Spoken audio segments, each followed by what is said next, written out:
1.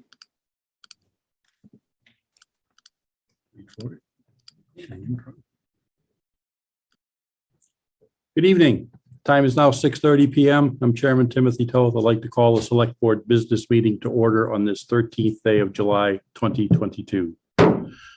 Please rise and join me for the Pledge of Allegiance. Allegiance to the flag of the United States of America, and to the republic for which it stands, one nation under God, indivisible, with liberty and justice for all. Thank you for that. Before we begin, I'd like to state for the record, we're not only being streamed live on TCTV, Cable Station 8, and our YouTube web platform, but this evening's recording will be available for later viewing on our YouTube channel.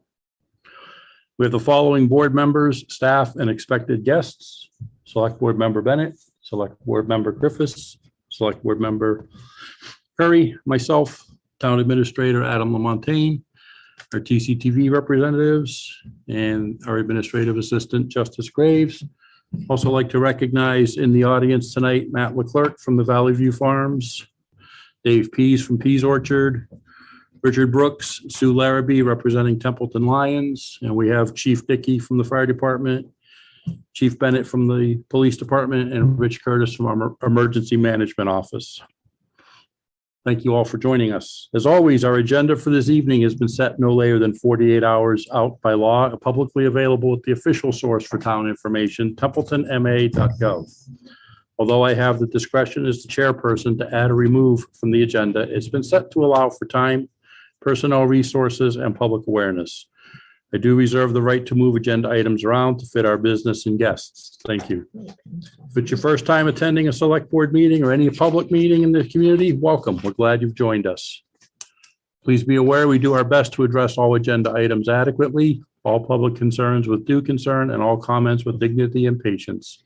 Please do your best to show the same respect. And without further ado, we will get into our regularly scheduled meeting.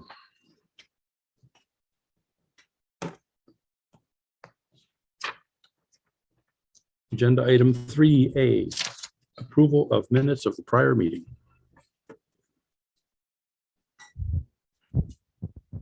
Mr. Chair, I move to approve the minutes of 6/22/22 as presented.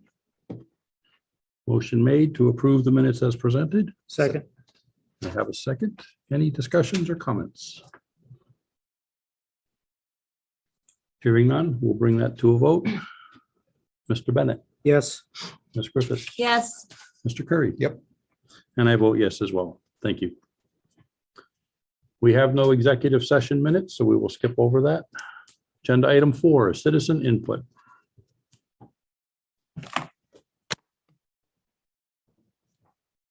I have a couple of things, Go ahead. kind of bittersweet. So I don't know how many people have read that the Massachusetts taxpayer relief, some as soon as we'll see a taxpayer relief, some as soon as the end of September. Eligible residents must have earned between $38,000 and $100,000 in 2021, and it's 250 single, 500 couples. The sad thing that I have is Massachusetts ranks number 4 in the country for hate groups. And then if you're a person who follows their credit report and have large medical bills as of July 1st, your medical report should have been removed from your credit. So that's supposed to help with your rating. And then swimming lessons have started, and there's a little wiggle room in levels 3, 4, 5, and 6. 2 is maxed out, but the first 2 days went well. The kids the 3 young people that are doing it, and the volunteers, which really enhance the program. They all connect, and they get a lot of compliments. And for me, I get filled up when I see kids coming out of the water smiling, the director, and then all the kids smiling. Not all the kids. I'm making a private joke. Sorry. That's all I have. Thank you for that. Mr. Chairman, Mr. I'm Bennett. sitting here because I'm speaking I want it to be clear, I'm speaking as a resident and as a veteran. And I have a a question, and it's a rather long one. It has several parts. My question concerns, and I got all of the information from the Templeton Town website that's available to any member of the public. It concerns the lack of posted office hours for the Veteran Service Office in Town Hall. Page 140 of the fiscal 23 budget book shows that there's 19 and a half hours per week allotted for that office. I look at the town website under departments for veteran service, and there's no office hours listed. It says appointments only. I don't know if there's some kind of special arrangement or agreement on this, since there's 19 and a half hours a week allotted. Page 7 of the Board of Selectmen procedures states that the role of the administrator, the board appoints an administrator to be its chief administrative, financial, personnel, and procurement officer, and the primary duties shall be the day-to-day administration of the general government. Under the TA's, town administrator's job description, which is also available on the website, on page 2, personnel director, he organizes staffing in town hall to maximize efficiency and eliminate duplication of services. I tried to look and see what it said under the personnel policy, but when I clicked on the link, it goes to a box that says a user account and a password is required. I don't know if that's a glitch or, but because I couldn't open that. So, and I realize this is not an agenda item, so you're not going to talk about it tonight, but perhaps it could be on a future meeting to be explained. My question would be if they could adjust the hours or have some hours for that office to be open as a convenience to residents and veterans. All other offices in town, if you look, they have office hours and days posted. So if you want to come here for something, when the offices are open and when people are going to be there. I don't have to make an appointment, or any resident has to make an appointment to see the assessor, the town clerk, the tax collector, development services, or anything like that. I know inspectors, you make an appointment to them because it's how a house is being built, but to me, it's separate. It's not an office per se in the town hall. Again, I don't know why there is no one in that office. All I know is all the documentation on the town website indicates that that's the town administrator's responsibility. But I don't know if there is an agreement. If somebody's doesn't want to be in the office, or if there was undue pressure, or what the reason is. I just know what I see and what I find. And for the convenience of residents and a veteran, I would hope that there would be someone in that office. I checked many other towns, and they may have limited hours. They may be in the evening, the afternoon, but they generally have someone in the office for the convenience of veterans and residents. So that was my question. Yep, Like I said, and it's your not- issue is as a resident. Excuse me? Like you started saying, your issue was you were coming at this, looking at I'm it as sitting a here, so resident. it's clear that Yep. I'm speaking as a resident. Okay. Thank you for your time, Mr. Chair. Thank you. Sorry, I didn't ask. That's okay. You were fine.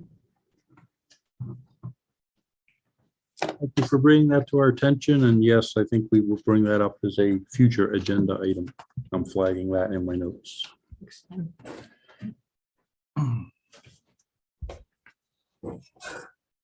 Ms. Richard, thank you for joining us.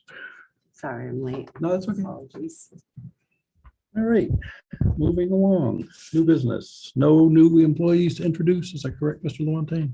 Hopefully, we will have a couple at our next meeting. Outstanding, but none tonight. One tonight.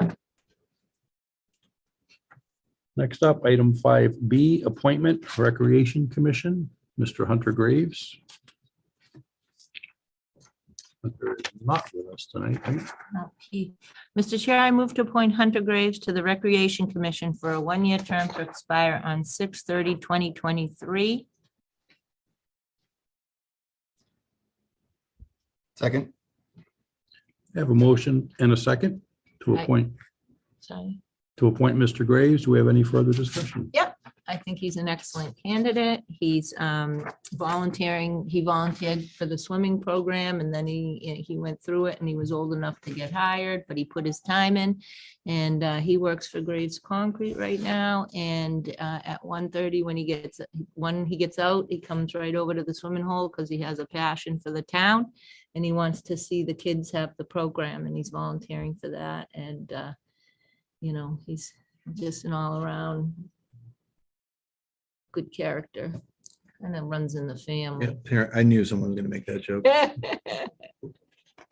So I'm He's glad that shaking he his head, steps he's like, up. Yeah. Oh. Brothers. Oh, yes. No, very good. It's also always good to see young folks getting involved in the community Yeah. and doing what they can to give back. Any further discussions on the motion on the table? Hearing none, I'll call it for the vote. Mr. Bennett, Yes. Ms. Griffiths, Yes. Mr. Curry, Yes. Ms. Richards. Yes. And I vote yes as well. Excuse me, Mr. Chairman, I just wanted to make one more comment if I could. Now the rec has a quorum because they didn't have a quorum. So now they have a quorum and they can do business. Awesome. Very good.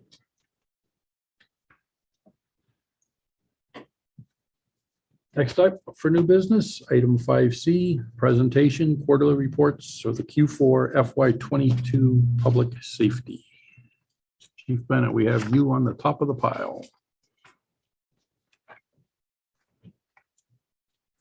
Or you can slug it out with Chief Dickey and the two of you can decide who wants to go. I'm not even gonna take that. No. I gotta say in another agenda item, so. Nice to see you all tonight. You as well. So the fourth quarter, as in previous years, since I've taken over, has always been our time to wrap up the previous fiscal year. We close out the projects that we started, we get the station and everything ready for the upcoming fiscal year so that we can start it off fresh. Those projects might be painting, maintenance, whatever it takes to get ahead of the game. Station projects finally received the HVAC report from the outside contractor engineer for upgrades to the HVAC system. As you all know, since it's been installed, it's been a nightmare.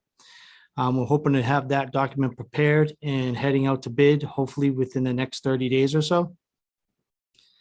The new sign is going to be installed tomorrow for the station. I passed out pictures of the sign.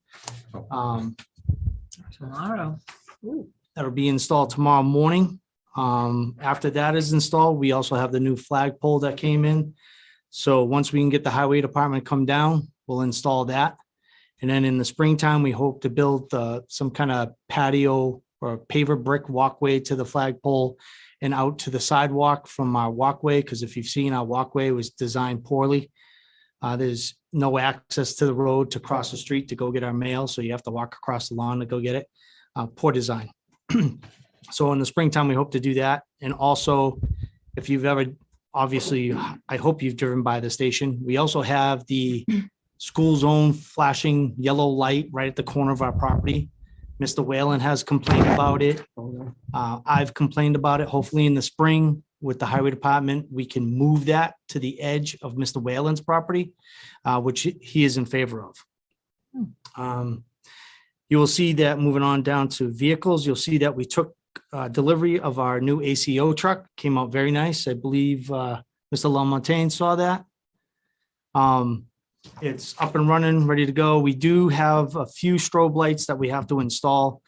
The highway department requested we got different ones. They were easier to install than what we had. You'll notice that our F-150 Interceptor is still not delivered.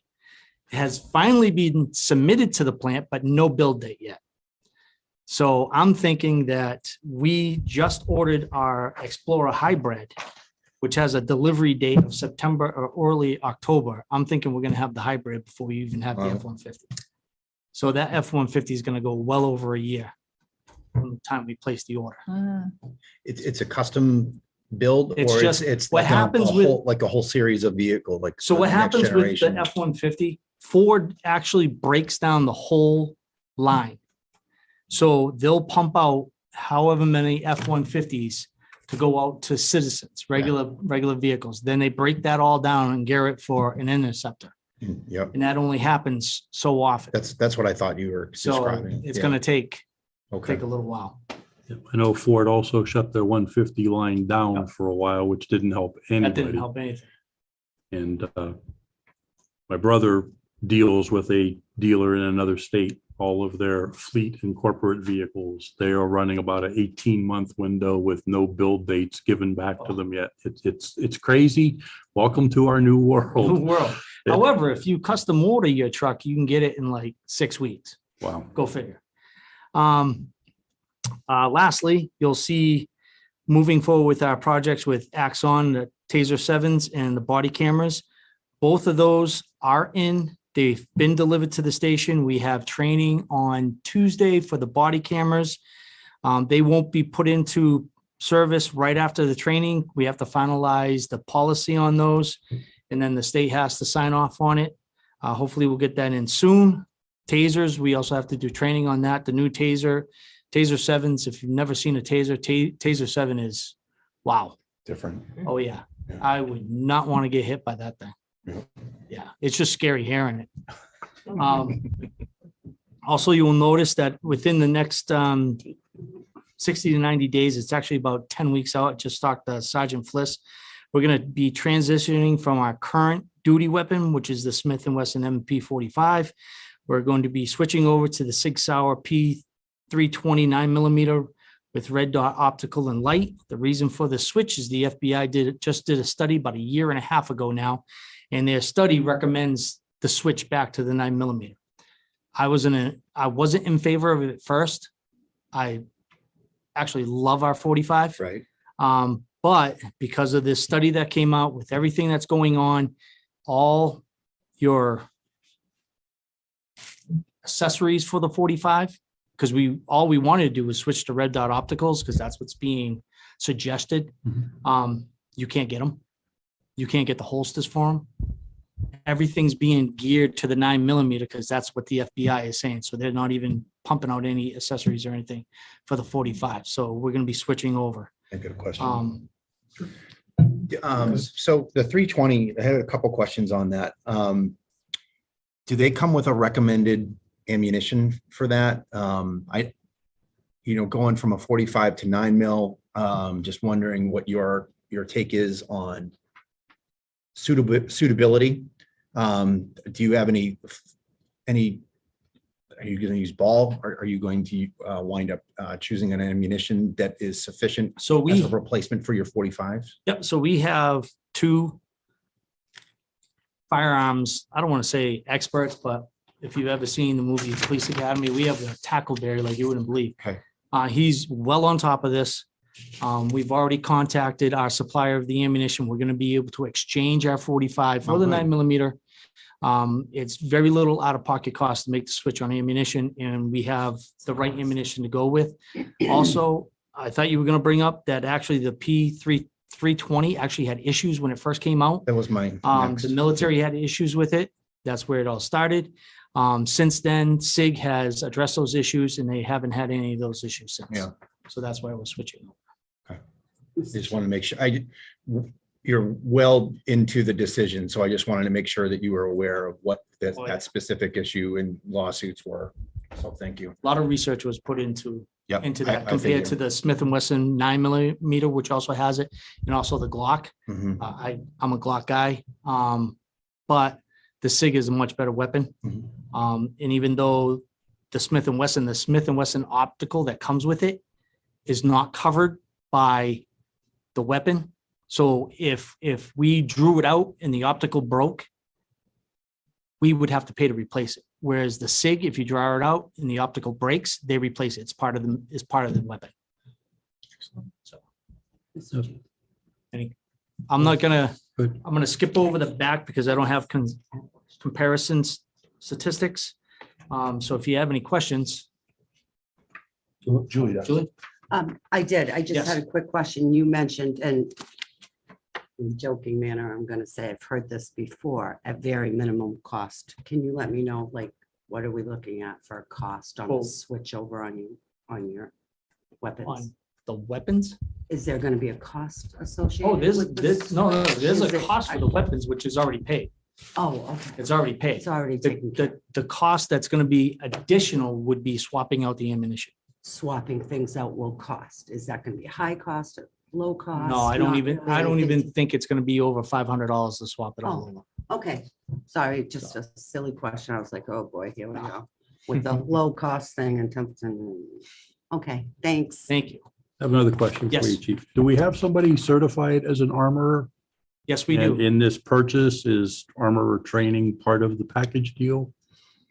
Yes, we have individual that's MPTC qualified as a firearms instructor. He's also an armorer. The other individual that we have is also MPTC certified. He is not our official firearms instructor, but we hold everything in-house. And that individual will also become our taser instructor. We try and keep everything in-house. So Very good. Thank you. also, if I might, SIG, I believe, is just over the line They are. in New Hampshire. Yeah. So everything can just be Yeah, big serviced right there training. and they're on top of it like Yep. that. So. Any other questions? That's all I had. Anything else, team?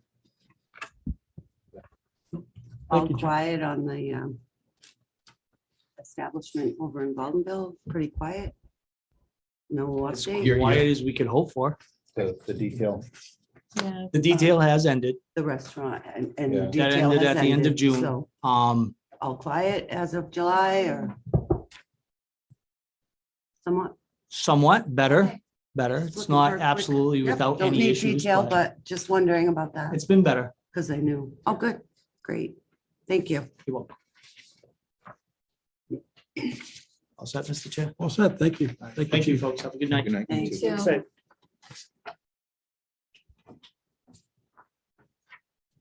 Chief Dickey, you're up next, sir.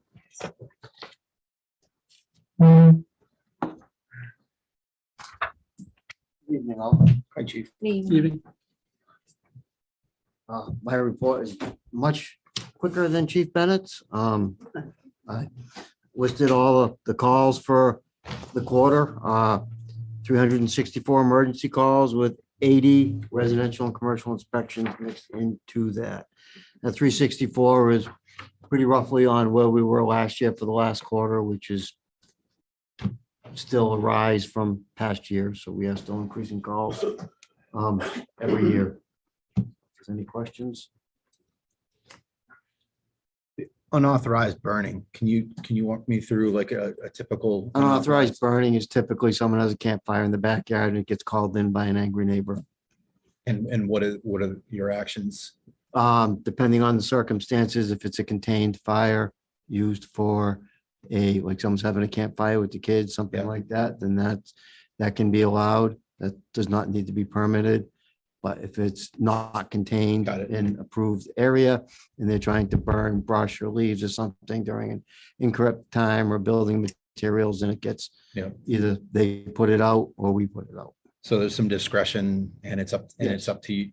It's up to you whether you want to involve the police or something like that. If it's Nothing not, for the police to be involved with unless the resident makes an issue with it. that's what I meant. It usually goes very, very peacefully.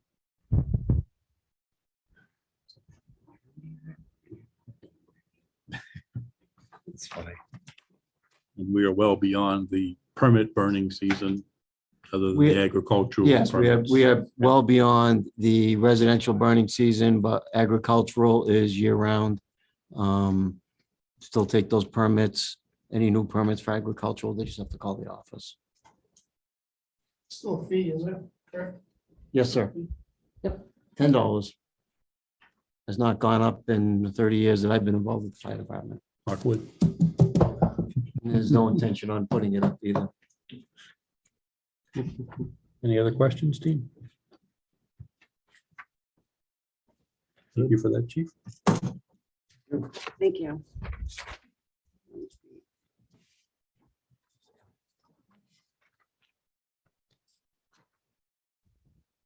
Next agenda item, presentation quarterly report from Public Works.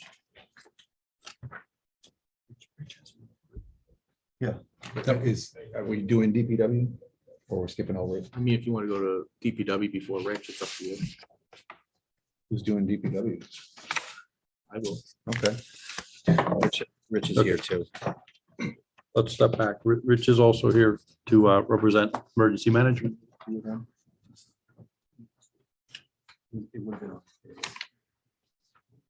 Rich, do you have an extra one?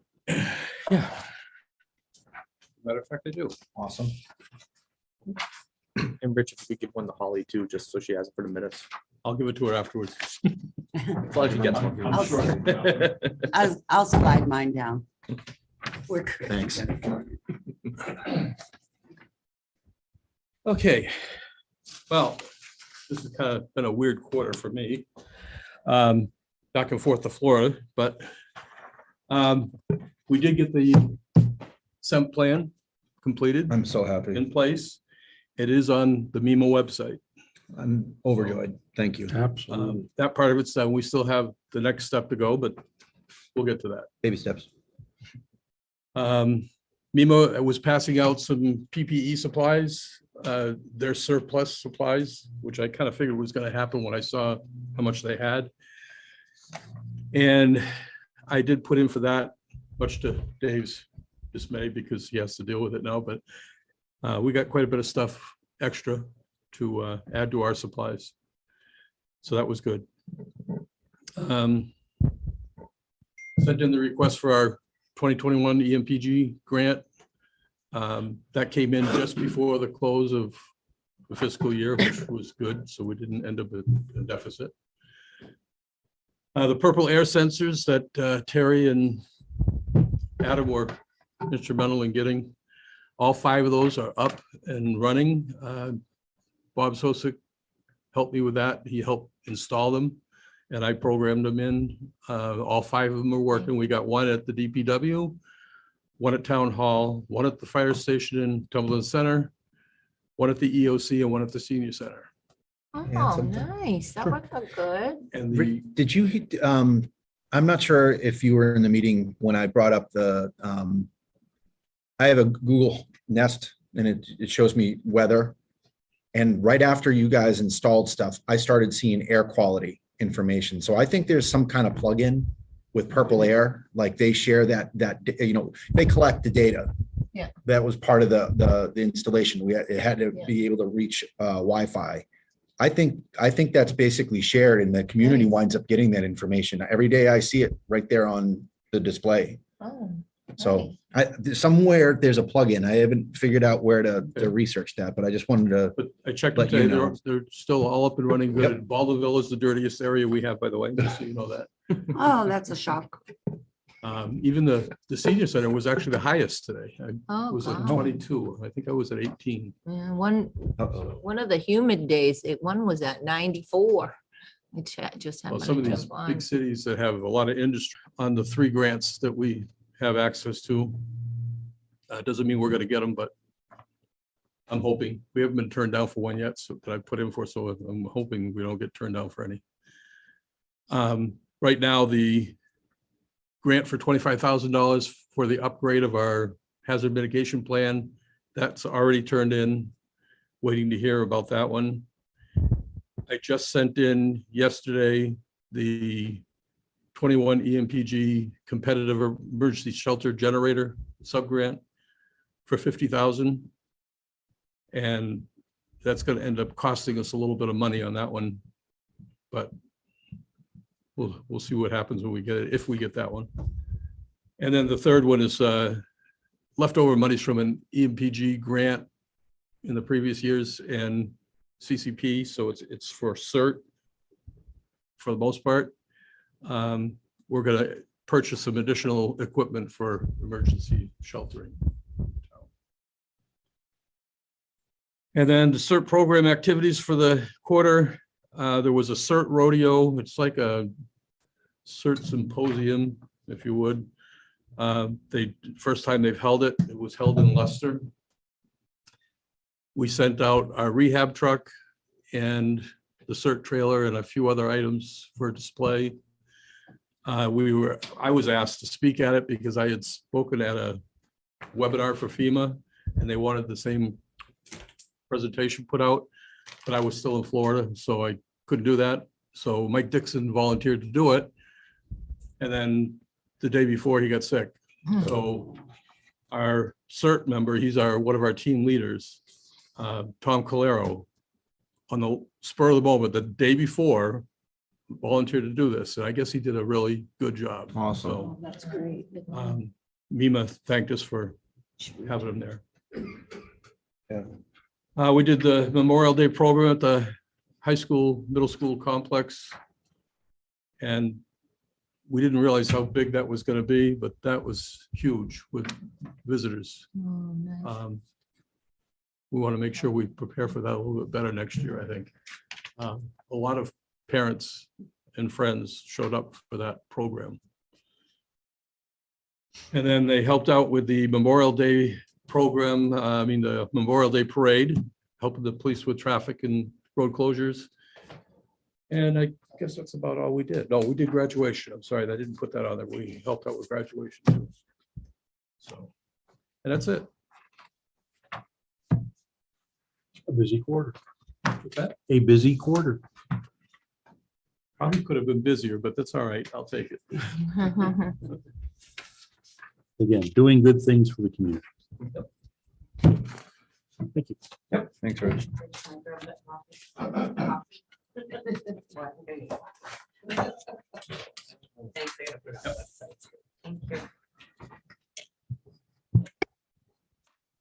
Now we'll bring up item 5D for the Public Works, Mr. Lamontagne. Okay, so it appears I'll be probably filling in for Bob for this report.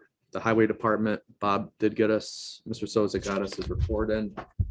Highway Department, the crews have been continuing to go around and patch many potholes, cleaning out and repairing catch basins and clearing pipes, cut trees, roadside brush cutting, chipping and cleanup. Sidewalk sweeping, road sweeping are being done. Beavers continue to be an issue on Royalston Road and Stone Bridge Road. DPW Director and Highway Foreman attended the WCHA, which I believe is Worcester County Highway Association meeting. Director was also the town tree warden, has responded to several calls to access multiple trees throughout town for residents. Assisted with setting up River's Edge Conservation Area and watering new plantings.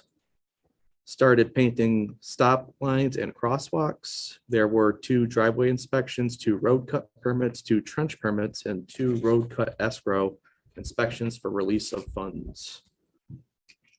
Moving on to building grounds. Several burials and flag duties were done. Assisted patrons with cemetery plot purchases, locating graves and understanding cemetery rules.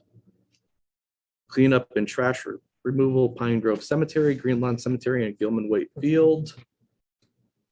Patio was built at Town Hall for pergola. Pagoda? Pergola. Pergola, okay. HGTV. Well, I gotta have one mistake, right? Assisted with setting up River's Edge Conservation Area and watering new plantings. Raised several flag markers that sank over the winter. Cleaned up and readied the cemeteries for Memorial Day. Poured multiple foundations for the monument companies. So that's it for Bob's report. If there's any questions, we could certainly follow up with them. I got a question for you. I'm not sure when it might have happened, but do you remember Ross Road? Oh, yeah. It looks like there was they've fixed the problem there. I don't know if that was one of the road cut permits, but when I drove by a week ago, I noticed that if you're thinking of the map of the property, Ross Road was on the left-hand side. That's still not accessible. But there's a new driveway going along the easement all the way up to that back property. I don't know what the current situation was. Oh, but you're talking about, I thought you was talking about the other issue being resolved. I was aware of that. Bob was working on those and he worked with us in legal on that. Okay, So that was, I thought they took down the barriers. That's what I thought you were gonna say. no, Oh, no, no. the easement on the right-hand side of the property, it looks like everyone finally got on the same sheet of music and they built the driveway. So Were you, or I don't know if I'm- that's I'm- one of the road cut permits, because that's what they needed in order to do it. And that's what, I know they didn't give the permit because they had no plan. Mhm. And they were talking about just trucking right through their fence. And, you know, I know there's new homeowners there.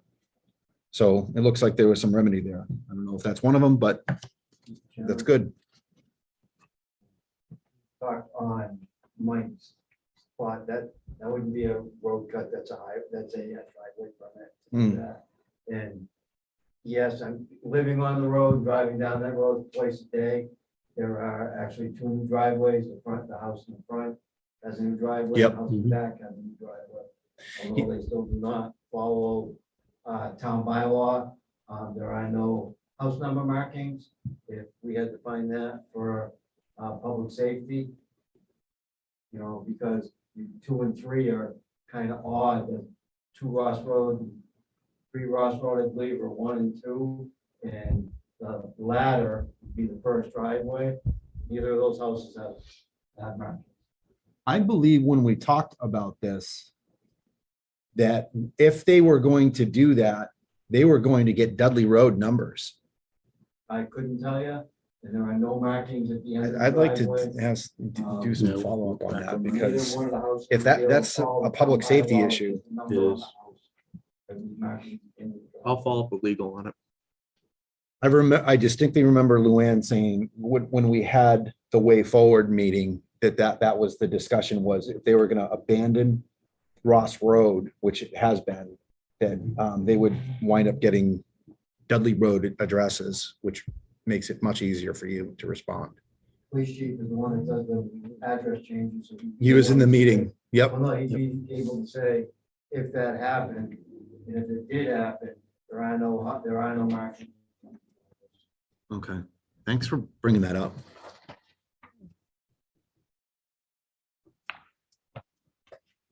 I didn't have any more questions. Any other questions, team? Chief, thank you for that.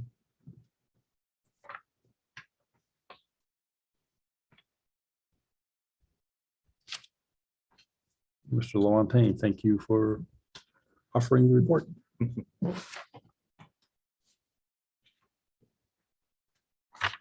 You don't get your merit badge, by the way. DPW merit badge. Not yet, anyway. Okay, next item, item 5E, action regarding the highway and sewer local 39 union contract. What you see in your packet is the highway and sewer department's contract. I thought that this one was one of the ones that went quite well. It's pretty fair. There wasn't much really changed within it. Just really the bonus amounts and adjustment and pay. Outside of that, it's pretty much standard language. And then there's another change where between the hours of midnight to 7 a.m., they'll get paid double time instead of time and a half.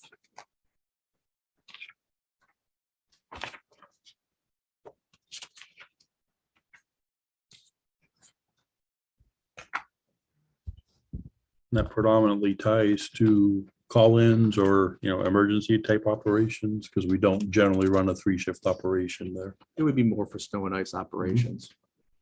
But a lot of those folks, they'll work a lot of hours, and the least we could do is pay them double time for those hours. At times when we do, it's not a general occurrence, but when we get a major snowstorm, they can certainly work those hours.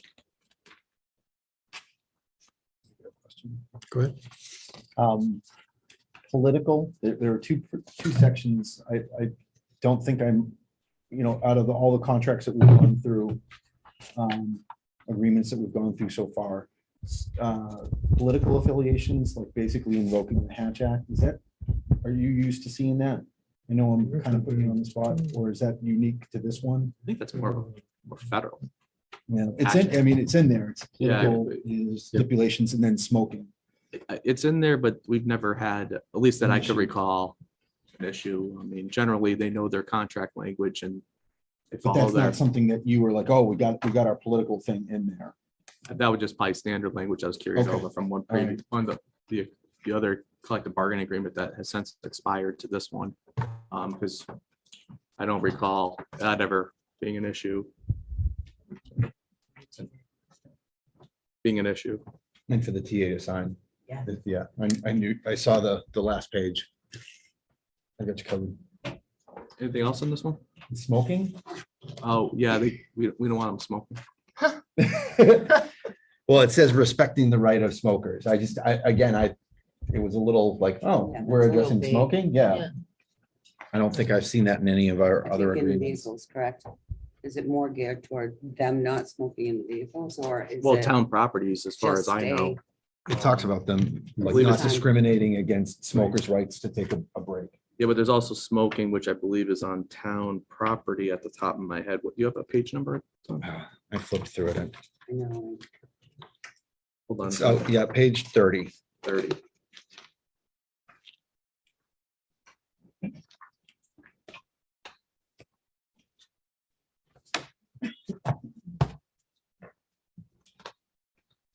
How many employees does this cover? This would be for 7, Okay. plus the Highway that's and highways, sewer. highway And sewer. 7, and then sewer. Geez. Around the same, Yeah. roughly, I would Okay. say. Maybe a little bit more. You know, it starts out like you were saying, smoking is bad. And it talks about their rights, but I mean, we may have a policy, but it looks like it's just preserving their right to be, you know, Oh, you know what I'm thinking? The personnel excuse me, our policy, town policies are for on town property. Got it. That's what I thought. That's where I Okay. got between the contract, but our own policies covered that portion. Yep. My apologies. Adam, there was a little bit of a language thing on page 8 in the third paragraph down.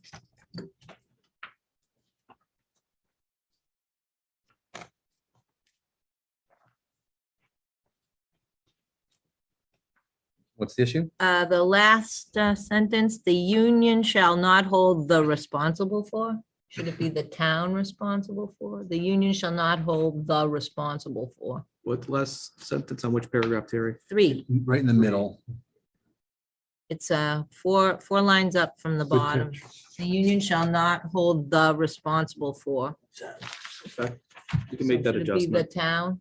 Yeah, we can make that adjustment on our end.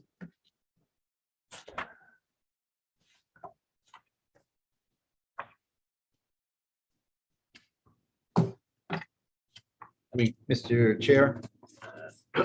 Like, Mr. Curry. I move, of course.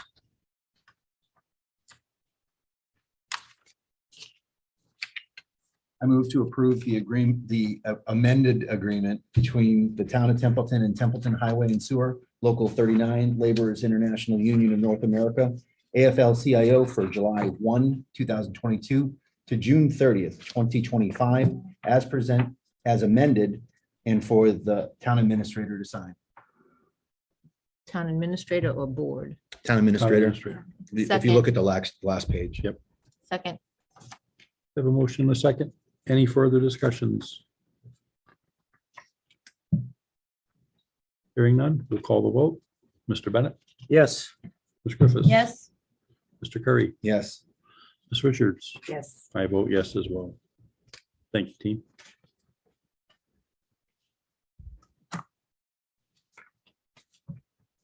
Action item 5G under new business. Chief, you're back up on deck. Ambulance write-offs. The budget amendment. Intergovernmental. I'm sorry, I am skipping stuff. We'll put you in the staging area, chief. I love it. On deck.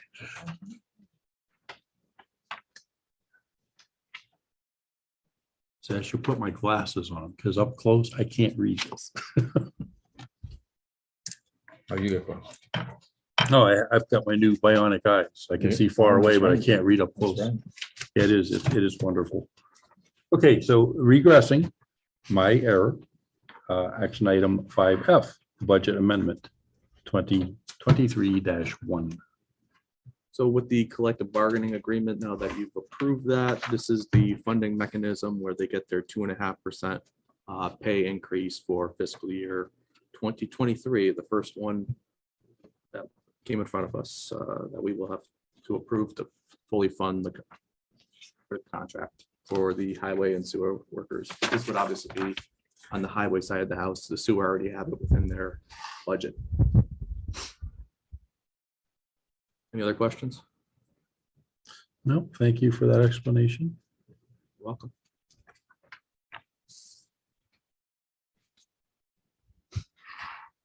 Mr. Chair, Mr. Curry, I move to approve the budget amendment 2023-1 as presented for the transfer of $8,591 from Select Board intergovernmental account to the department account listed, DPW Highway, and for the chair to sign.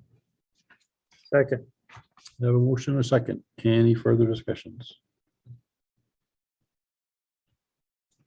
Hearing none, we'll call the vote. Mr. Bennett, Yes. Ms. Griffiths. Yes, Mr. Curry, Yes. Ms. Richards, Yes. and I vote yes as well. Thank you, team. Without further ado, back to the chief and ambulance write-offs. Mr. Chair. So the town accountant approached me a couple of weeks ago about ambulance write-offs. I had talked to her and said we weren't due up until November. But she said that the auditors still keep bringing it up that we haven't done write-offs and if I'd be possible to do one now ahead of time. I talked with town administrator and he said if it wasn't too much trouble with coastal, if we could get one done now and then hop right into November when it's due and be on an annual basis so that the amounts aren't quite as big. I called coastal and they gave me no problems whatsoever. They put together a write-off. We talked, I also have, not in your packet because it wasn't for write-off, but what's been going through collections and the process is working.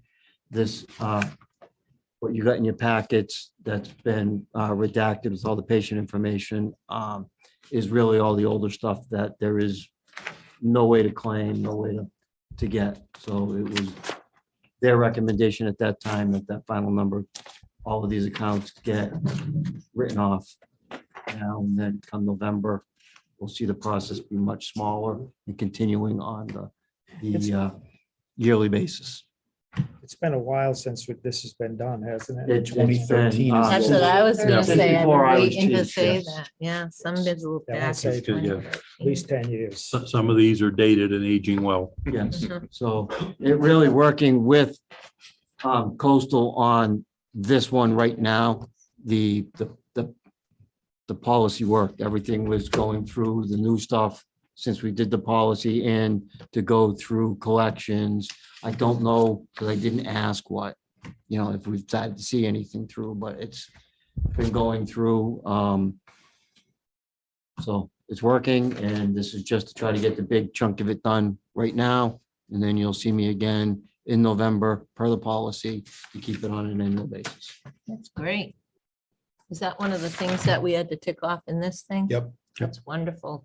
I brought that just because I wanted to. And I can understand and appreciate the auditors badgering the accountant because the 299,617 and some odd cents Yeah. shown as a potential income when we know it's not there, just kind of trips up the balance sheets for the Correct. year. So this will help on everybody's end, so. Absolutely. Thank you for that, Chief. Mr. Chair. And I just, if I may, I'd like to thank you because we spoke about this back in November, December 2021. And you said you would, because we had changed the policy in like August or something, but you said that you would try to get something together by June. So I appreciate you doing that. You're welcome. Mr. Chair, Mr. Curry, I move to write off the accounts listed for ambulance receipts totaling $299,617.13. Second. I have a motion and a second.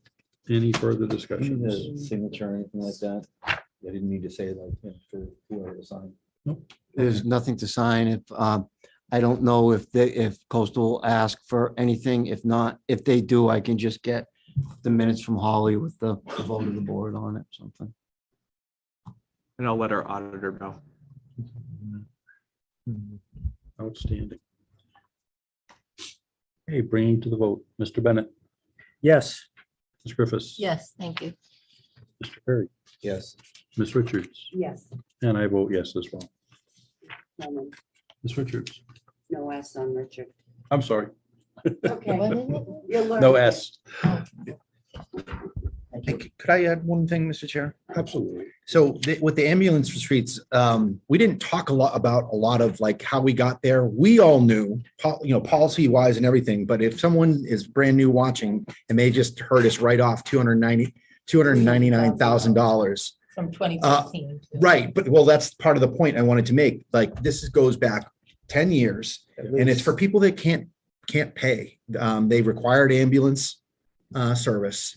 For whatever condition they were in, there is a process to ask for abatement, reduced fee or otherwise, but this is almost 10 years of not going through the process that we needed to. And for the people out there to understand, this is a good thing that supports the community members that needed that assistance. And it's not like money coming out of people's pockets or otherwise. Well, and I'm sure you can twist it however way, but the $299 is a relief for us and puts us in a better financial position. And some people paid partial. Yes, that's right. That's what I We meant. basically were able to extract all the blood out of the stones from the insurance company that people pay for their insurance anyways, and get everything like that we could, things build. Sometimes things take longer than they should. As the chairman knows, we don't always get to talk to the patient we have. They're not in the ability to give us every piece of information. So sometimes things take longer to get secondary insurances and so forth. And Coastal does a very good job at what they do for us, and they got everything they could. And this is the stuff that they, under their professional opinion, there is no way we'll ever get. So we would probably spend more money to try to get that than to get it. And I can tell you firsthand from both having worked on the trucks and having ridden in one as a patient recently myself, you're at the discretion and the mercy of the facility to give you the proper info. Right.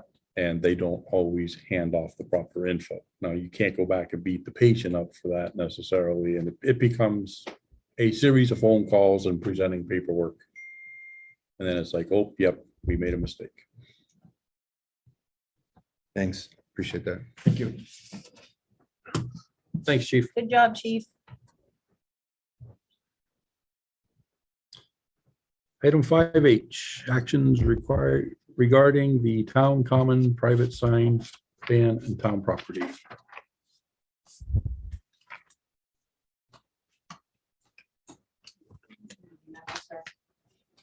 Doesn't matter.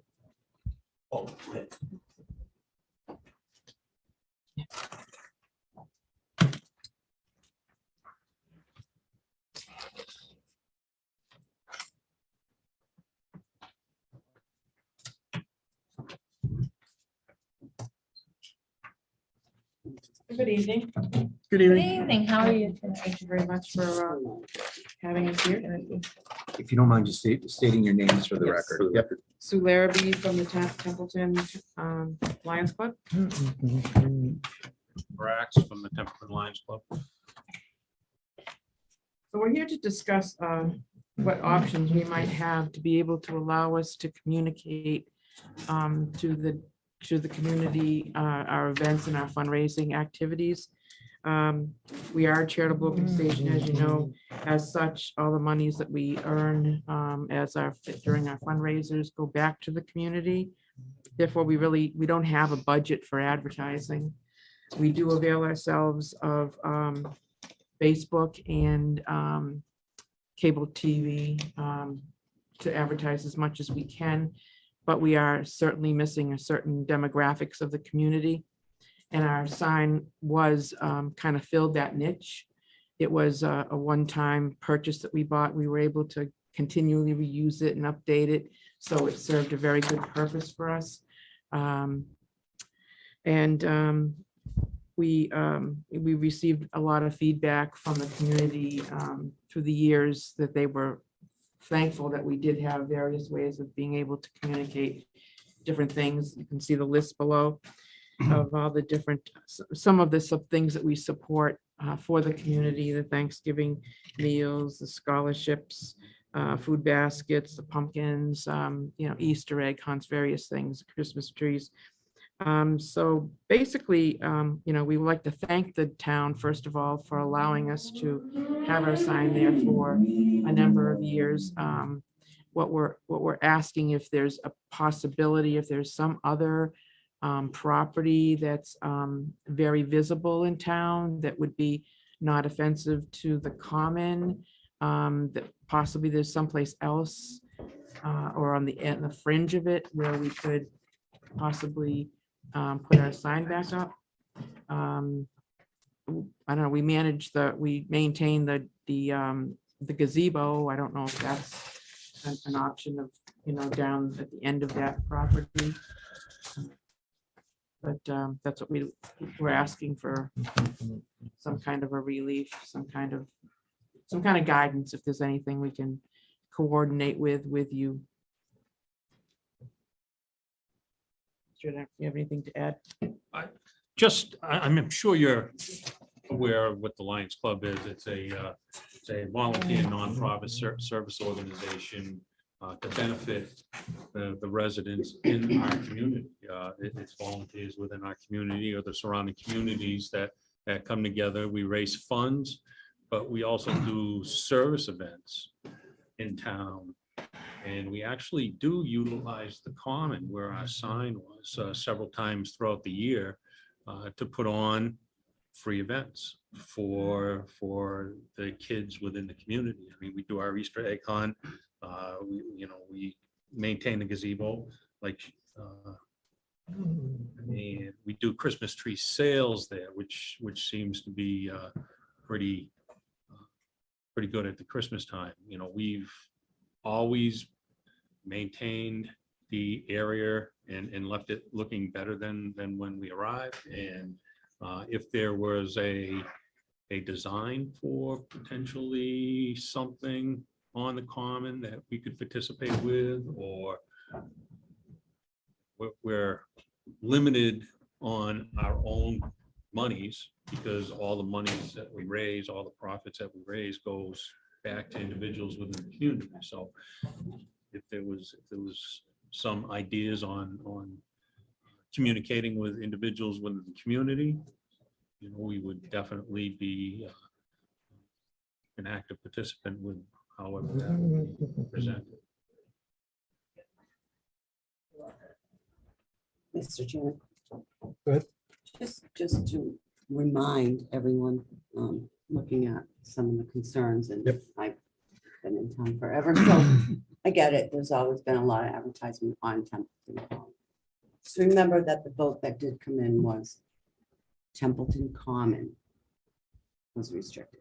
We have 4 precincts in town, so everyone, if they're starting to think of different creative possibilities of getting that word out and utilizing signs, just a reminder to everyone that, one specific area was banned for that just recently, I guess. So, I mean, that may get changed, I don't know, but there are other areas in the town of Templeton to advertise on town property. Correct, though we don't. So I just wanted people to be, just reminded of that as well. Just so the board knows, we do advertise in the other precincts within the town, and we do realize that our commitment is to the entire community. It's just if we lose Templeton Center, which is obviously one of the focal points and one of the main roads that travels through our community, it takes away a lot of communication from our club. And the communication for our club isn't for profit. It's to benefit the community. Absolutely.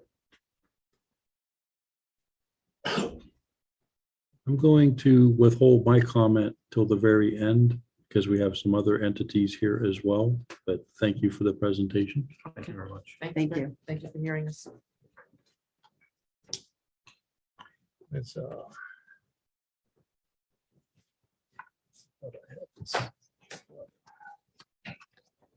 Thank the select board for allowing us an opportunity to voice our concerns regarding the ban of the temporary signs on the common. Just like to read a little statement here. The Templeton community of agribusinesses is requesting the select board to rescind the ban on the private temporary signs, or at least put a moratorium on the enforcement of the ban until such time an amicable resolution can be reached regarding their posting. The select board's decision to prohibit all private signs on the town common has unintended consequences, primarily the inability of seasonal agribusinesses to promote their farms, their product availability, and the direction to their establishments. The seasonal agribusinesses in this town rely heavily on this medium to get the word out to the community about availability to local agricultural products and where to get them. The impact that these signs have on our business and traffic flow is immense. 50 to 90% of the business traffic is contributed to these signs, and to eliminate their use has devastating repercussions on our revenue stream, and it already has to this point. Impulse buying and the spontaneous purchasing is a huge part of the effectiveness of this medium. But most importantly, it lets everybody know that we are open and we have local fresh products available. Time is of the essence. Blueberry picking is ongoing right now. We'll be moving on into corn, peaches, nectarines, and soon.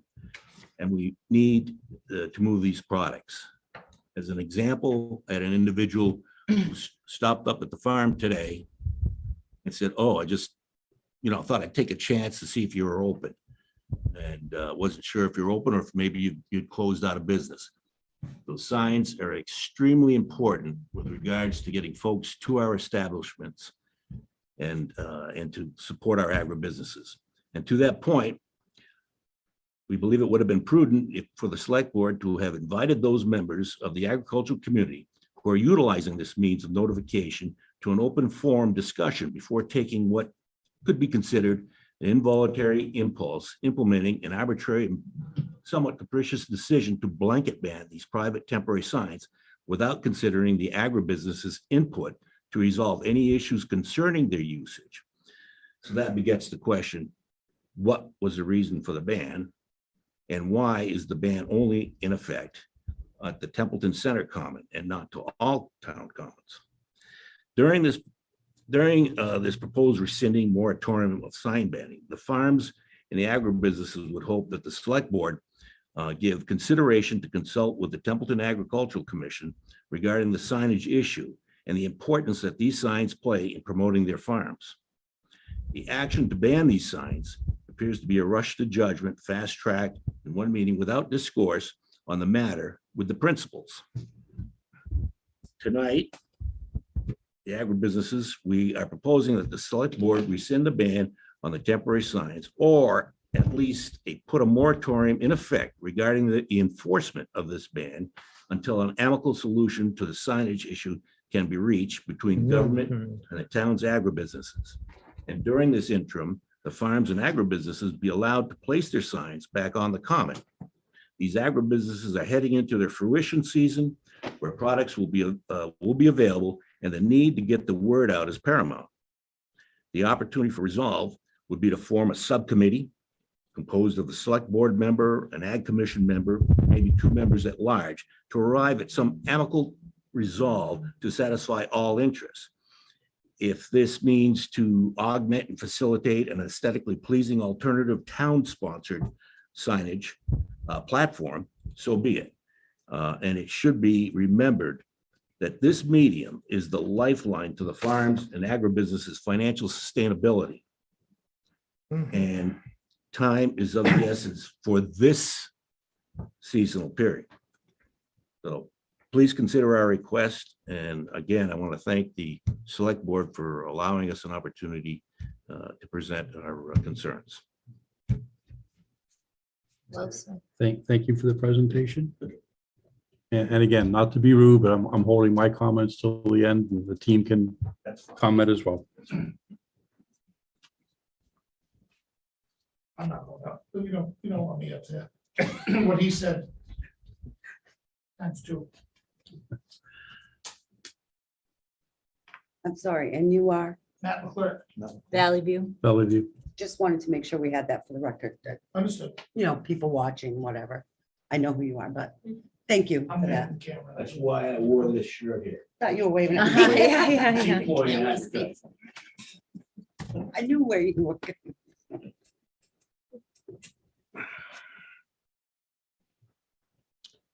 Mr. Chairman, if you want me to go, I'll go Sure. first. I brought this, I asked to have this on the agenda at the June 22nd meeting, and it was not a knee-jerk reaction. It was not spur of the moment. It was actually something that was done 2010. It's the Templeton Common Master Plan. That is why I asked for the Templeton Center Common only, because of this document that was done in 2010 with great citizen, well, there was an opportunity for citizen input. There was a thing, and this was sponsored by MRPC, and there was a thing called a charrette. And there were people who showed up. It started in front of the Templeton Center Fire Station. It went over by the historical building, and it ended up over by the library. And after they walked around and talked about different things, it was followed by a meeting at the school, Narragansett, and we broke into groups, and they asked multiple questions, and they're all in this report. It's kind of hard. This report is hard to find. Spend a little time because it's not on, I did not find it on the town's website. The town master plan of 2017 this is mentioned in there, but this report unfortunately is not there. I did send it to Development Services electronically, so maybe it can get on the website. The question, what are the environmental green space aesthetic features of the Templeton Center Common? Why are they important? One of the groups, Group 4, there are too many signs. A message board or kiosk should be set in place to eliminate all the paper signs on the poles. Back then, it wasn't so much the signs stuck in the grass. It was a lot of signs on telephone poles, this and that. Also, there was a Common Improvement Committee that was started. You can find it in the annual town reports. You can find the members. There's not much write-up in it from 2010 to 2017. And at one time, there was going to be a development, it's called Leland Woods. They were going to give in-kind services to improve the common because the committee was actually looking for money. There were 10 people appointed. The name of the committee and the charge of it and who oversaw it changed. It actually came to the Board of Selectmen in March 22, 2010. It had been meeting with the planning board, and these are minutes that are on file. It was turned over to the Board of Selectmen with all the documents and files. So all of that stuff is in here somewhere, or it should be. I'm just a pack rat of paperwork. So whether people realize it or not, the Templeton Center Common is actually in a historic district. It's on the Federal Register of Historic Places, and it's listed as one of the most 1,000 places to visit in Massachusetts. So as far as placing your signs, and I've never seen so much Pease Orchard on Facebook as I have in the last, well, since probably the 23rd of June. I actually look at your website, and I've seen big Facebook pages of you all over the place, more than I've seen ever. So for me, that was the reason of the Templeton Center Common and not the rest of the town property, little common areas in the little villages, like the little triangle in Baldenville, the little one in Otter River. And actually there's like 2 here in East Templeton. And I understand people don't like those orange trailers, electronic message boards, because they, at least some people I've talked to, they don't like them on the Templeton Center Common because they seem out of place. Regarding a message board, I actually contacted the school district about their new one that they put up, and it costs about 40 grand, and they can control it over the internet. They said they can't do it by the phone or anything yet. So that was an idea of looking at that and placing something like that on the Common and through Steve Castle, TCTV, to have like a calendar type of thing, and could have like advertising on there that would flash different businesses. That's just a thought, my thought, and I get it from this plan. As far as agriculture business advertising, that did come up back then, 2010, 11-ish, somewhere in 2009, somewhere in there, about a sign bylaw in town. It was going to be specific about where signs could be posted and everything. But this issue came up and a couple other things, and then I think emotions kicked in. Anyway, there's never no movement on it, never just, oh, well. Sort of like this report is, it was created, spent money on it. MRPC, we put there was a lot of effort put in it. You know, the walk through the meetings, a lot of suggestions. And unfortunately, it got put on a shelf and collected dust until I started looking at the town master plan, and some people approached me and they don't like the signs on the Common, and they're just everywhere. They're locked they're not temporary to me if they're cable locked to a signpost. That's not temporary to me. Can I address that? If I may finish, please, and then the chair can recognize whomever. So there's private property before the Common, after the Common, where you can place signs. I know I saw residents, they said they would volunteer. You can put them in my yard, you can put them here. You could put them, as far as I know, I don't have any objections if you put them on the town property here. They're just the Templeton Center Common. Again, it's a historic place. It's the center of town. It needs work. And it just doesn't seem that it's a historical place that it should become a commercial advertising mecca, no matter how big, small. And I know the signs aren't, other than the state road signs, they're not in concrete or nothing, but and as I said at that meeting, either all the signs go or they all stay, because if you start picking and choosing, you can be accused of discrimination. Oh, you're picking this one, that one, and it goes along with zoning. You can't do spot zoning. If you zone something, everything goes or everything's allowed. Again, my reason for bringing this here is the Templeton Center Common. It's a historic place. And again, our decision, half the people are happy, half the people are mad. And no one was at that meeting to speak to this, even though it was on the town website for a week.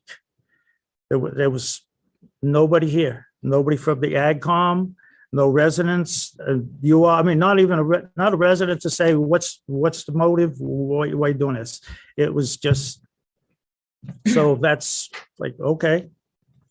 Apparently, nobody had anything to say about it. It's just, and I would also opine lastly that as far as advertising your products and stuff, there's the Templeton Farmers Market, and that would be an avenue, in my opinion, my thought.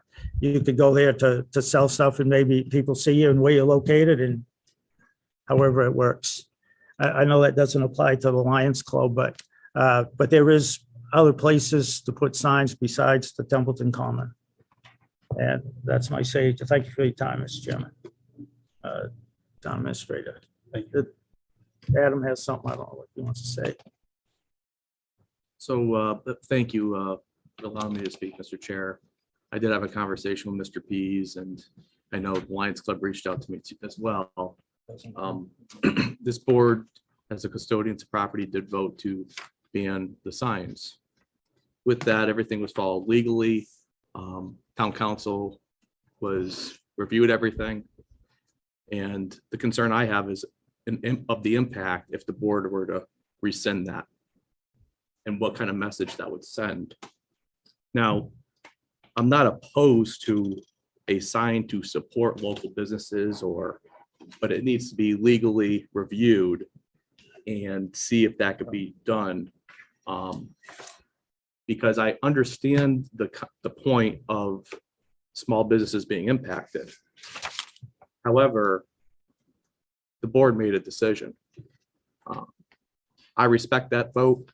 I think it's the comment looks a lot better now, in my opinion.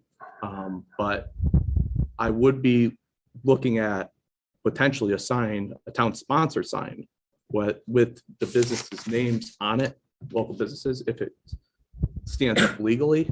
I'm open to that, but I do have some concerns if the board were to rescind their ban. And in the perception of that, going back on the decision that this body has already made. Thank you. Mr. Chair. Mr. Curry. Hi. I wasn't here for the 22nd. I apologize. I was on vacation. I did watch your full meeting. I did listen to the full discussion that you had, and I believe the genesis mostly was the MPRC, the charrette document that I've been reading as well, Jeff. I guess one question before I go through everything that I had to say, were there complaints of the signs? Were there any complaints to the board, to DPW? I received a complaint, Okay. at least No. one. At least one, all right. I wasn't there for the vote, but of course, as we're supposed to, Mr. Chair, I know that we support it. But it's on the agenda again, so we're gonna consider it again. The first thing that I think of is our town motto is industry. I always kind of go back to that. I know that, I'm a little sentimental for that kind of thing. But it's there for a reason. And I think that anything that we do that is perceived as anti-business, right? Because that's why they're sitting here, right? We're not supporting, we're not doing outreach. It's tough to be able to say, come to farmer's market, but at the same time, I'm telling you, you can't put your signs in a key spot that they're major crossroads there. So I'm not going to say there's not a right way to do it, but we acted and we immediately took the signs away with some impacts. The Lions have talked about the impacts of being able to have, they have many events that people are aware of. You just talked about the timing of the year, and that's the road, right? Both roads go down to your businesses. So that's my first issue. We're trying to be pro-business and move forward. Now, looking at in the past, when the master plan, page 15 of that report talked about promoting business. I'm not sure how much you want to go into how they formed that, but they had all these groups and they walked around and they made all these determinations and they had all these comments, much of what you said. And I saw they made comments about the signs. They were like, the signs detract from the aesthetic of the town common, which is what we're trying to preserve. I totally agree. And if it's looking better and people are noticing that, that's great. So page 17, we got to take down the electric poles because they advised to take down all poles and put them underground. So we got to do that. Page 19 talks about community input is critical. We didn't have community input when we're trying to take a look at that. And then page 20 talks about, yeah, we got to get rid of the fire station too. So there's a lot of things in that report. You want to get rid of the fire station? All right. Maybe good things can come out of that. So there are a lot of things in that report. The spirit of the report, as you described it, Jeff, and as I read through it was very positive to be able to say, what are we doing master plan wise to take a look at this? Now, I'm not on Facebook. A lot of people probably know that. I used to be, being a public official, who knows what happened and why I'm not on Facebook anymore. However, my wife is, and she talked about, there was installation of a fence at the south end of Boynton Road. And there was an online discussion about how unsightly it was. It had yellow arrows on it. And so that discussion spiraled and kind of was like an ad hoc one of these charrettes. They actually had they had the same thing that this report did. They had it online. They were like, let's do this and let's do that. And I saw, my wife talked about all these different community members. Many of the people that we always hear from were making really good and very similar recommendations about this stuff. But again, the spirit of that discussion online and this report was, how do we make it better? I would submit even further than that. How do we make it better, but at the same time, not have it be a detriment to what we hold dear, right? We want to be able to support the businesses. The report even said that we have to support all these different events and businesses. So until that time that we can come up with a way that preserves the aesthetic and what the people's will is for what the town common should look like, our town common, I think we should suspend the ban and come together and figure out how we can do this so it doesn't turn into sign-a-palooza on the town common. That's all I have to say. Thank you. Mr. Chairman. Sorry. Just a moment. Oh, sorry. Terry. So to be honest, I didn't think the signs on the common, I did think the signs on the common detracted from its charm and beauty, but because I care for farmers and small businesses and Lions Club and the organizations in town, I didn't say anything. I'm glad Dave sent the letter to the board. It was the right thing to do. So I want to brainstorm with all those present to come up with a solution to this situation before us. Sorry, my notes are a little. So part of my perspective, I did try to get the zoning board to come. I did look up Massachusetts general laws for signs and stuff like that. So what changed for me too is there's a saying, think globally, act locally. So Saturday, Governor McGovern was at the Barry Senior Center and he went to Ukraine. We'll get over how he got there, but he did predict that because food can't get out of Ukraine, we're going to see mass starvation. So that's one aspect out of this situation that I'm concerned about locally in as far as small businesses go. I also am involved with the Worcester County Conservation, and there's other organizations that I'm in contact with. New England only grows 12% of its food. California is the largest. If anything happens in California, I know that more of their land that they grow on is inner and safe, but there's an effort in New England called a New England Food Vision, which is all encompassing, trying to get fishing back, support farmers. I'm not exactly sure of the statistics because it was a while back that I heard them that they want to get at least 30 to 50% more our growing capacity in New England up to 30 or 50%. So you would have to look at that. And I think, look at that. I didn't write that down. So again, we don't want to hurt the farmers. It's 10 times harder to be a farmer today. McGovern did say that throughout the state, farms are struggling. The climate change is throwing things in that they haven't had to deal with before. So I would like to work with people and work with the Lions Club and see what we can do to come up with something amicable. In 2010, we didn't have a war in Ukraine, and we didn't have COVID coming over. All the COVID funds are dried up now too. So we didn't have those struggles.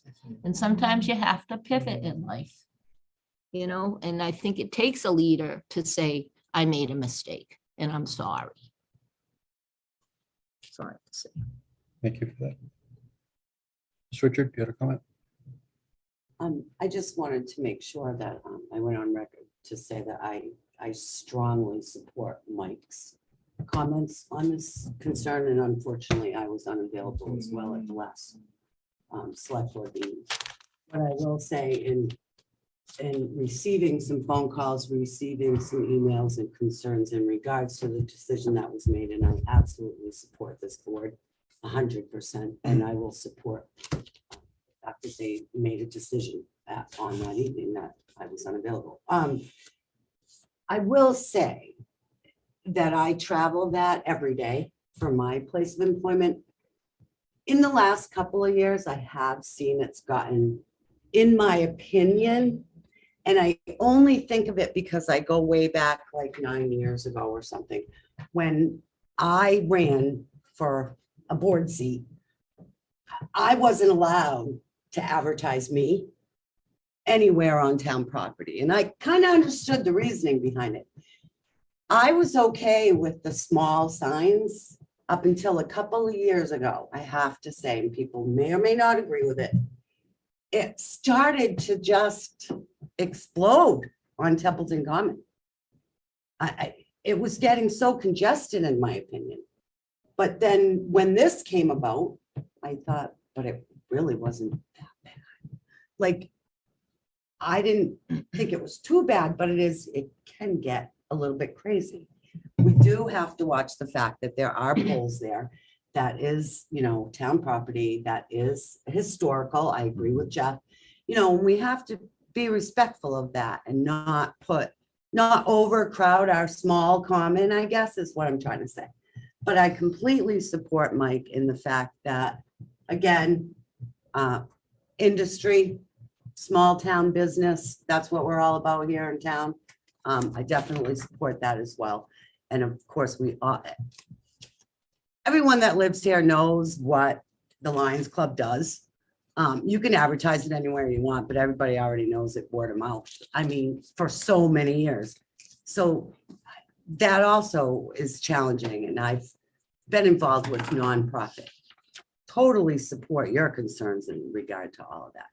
I do appreciate that people did come in tonight with their concerns and did send us their concerns in writing.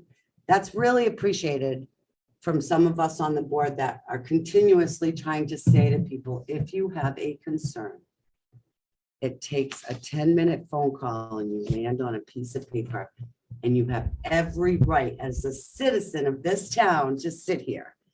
And I would love to see more people doing that, so that some of us that don't go on Facebook and look for the nonsense or whatever, the comments and the concerns, we don't see it. So if it's a concern, bring it here.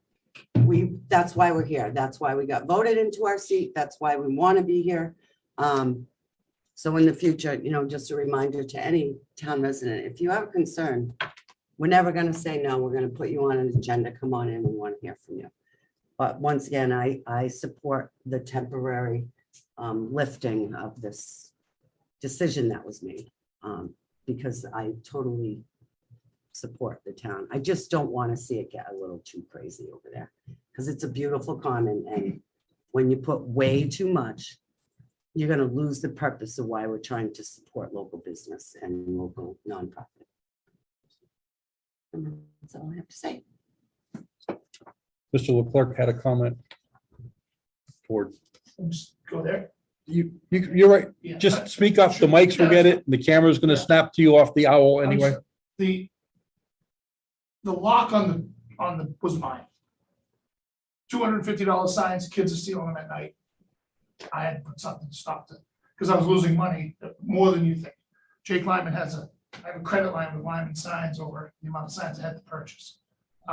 That is on me, and I know the lock thing, that was what it was, but it was the only way I could keep things from disappearing, and they were getting expensive, so that was my head. You know, I'm the one that kind of, I hate to say it, but I'm the one that started this. When it was me, it was just my sign. Dave moved in soon after when he started helping his dad, and then he jumped on, because it's, you know, him and I worked together, talk to each other every day about product. So then he put his signs up.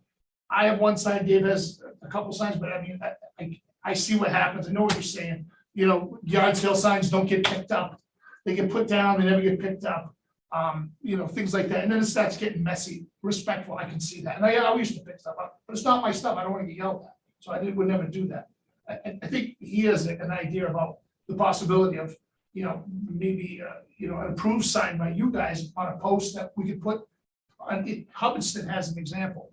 All their businesses in town at the end of their roads have a sign that the town put up, all legit. And so this guy's welding shops this way, and this guy's, and maybe something to that effect. That's why he brought up, for now, just let us get out, because this is prime crop time. And let us get a game plan with everybody. We'll all work together on it. And then we can eliminate those signs and put signs that you like and that everybody likes. And, or from a majority of life, you know? And one more thing, I complain about a lot of things in this town, didn't get it accomplished. People complain about stuff, that doesn't mean everything gets accomplished, you know what I mean? So, I mean, if you had 100,000 complaints or 50, 60 complaints, I get it. If you had several complaints, and, you know, people complain about stuff all the time. So, that's all I have to say. Thank you. The only thing I would add is that the importance of these signs, they really, obviously, they work. And it's a different type of media. And it's an important media. And it goes back to impulse purchasing, whatever it is. So, and that's why we're suggesting, you know, we should come up with something that may be able to accommodate, resolve the sign issue, but for the time being, maybe pull back, got to break for a moratorium and allow us this season. Then we can kind of pull together, take a look at this issue. No, Mr. Curtis. How much do we have to follow state law? CMRs.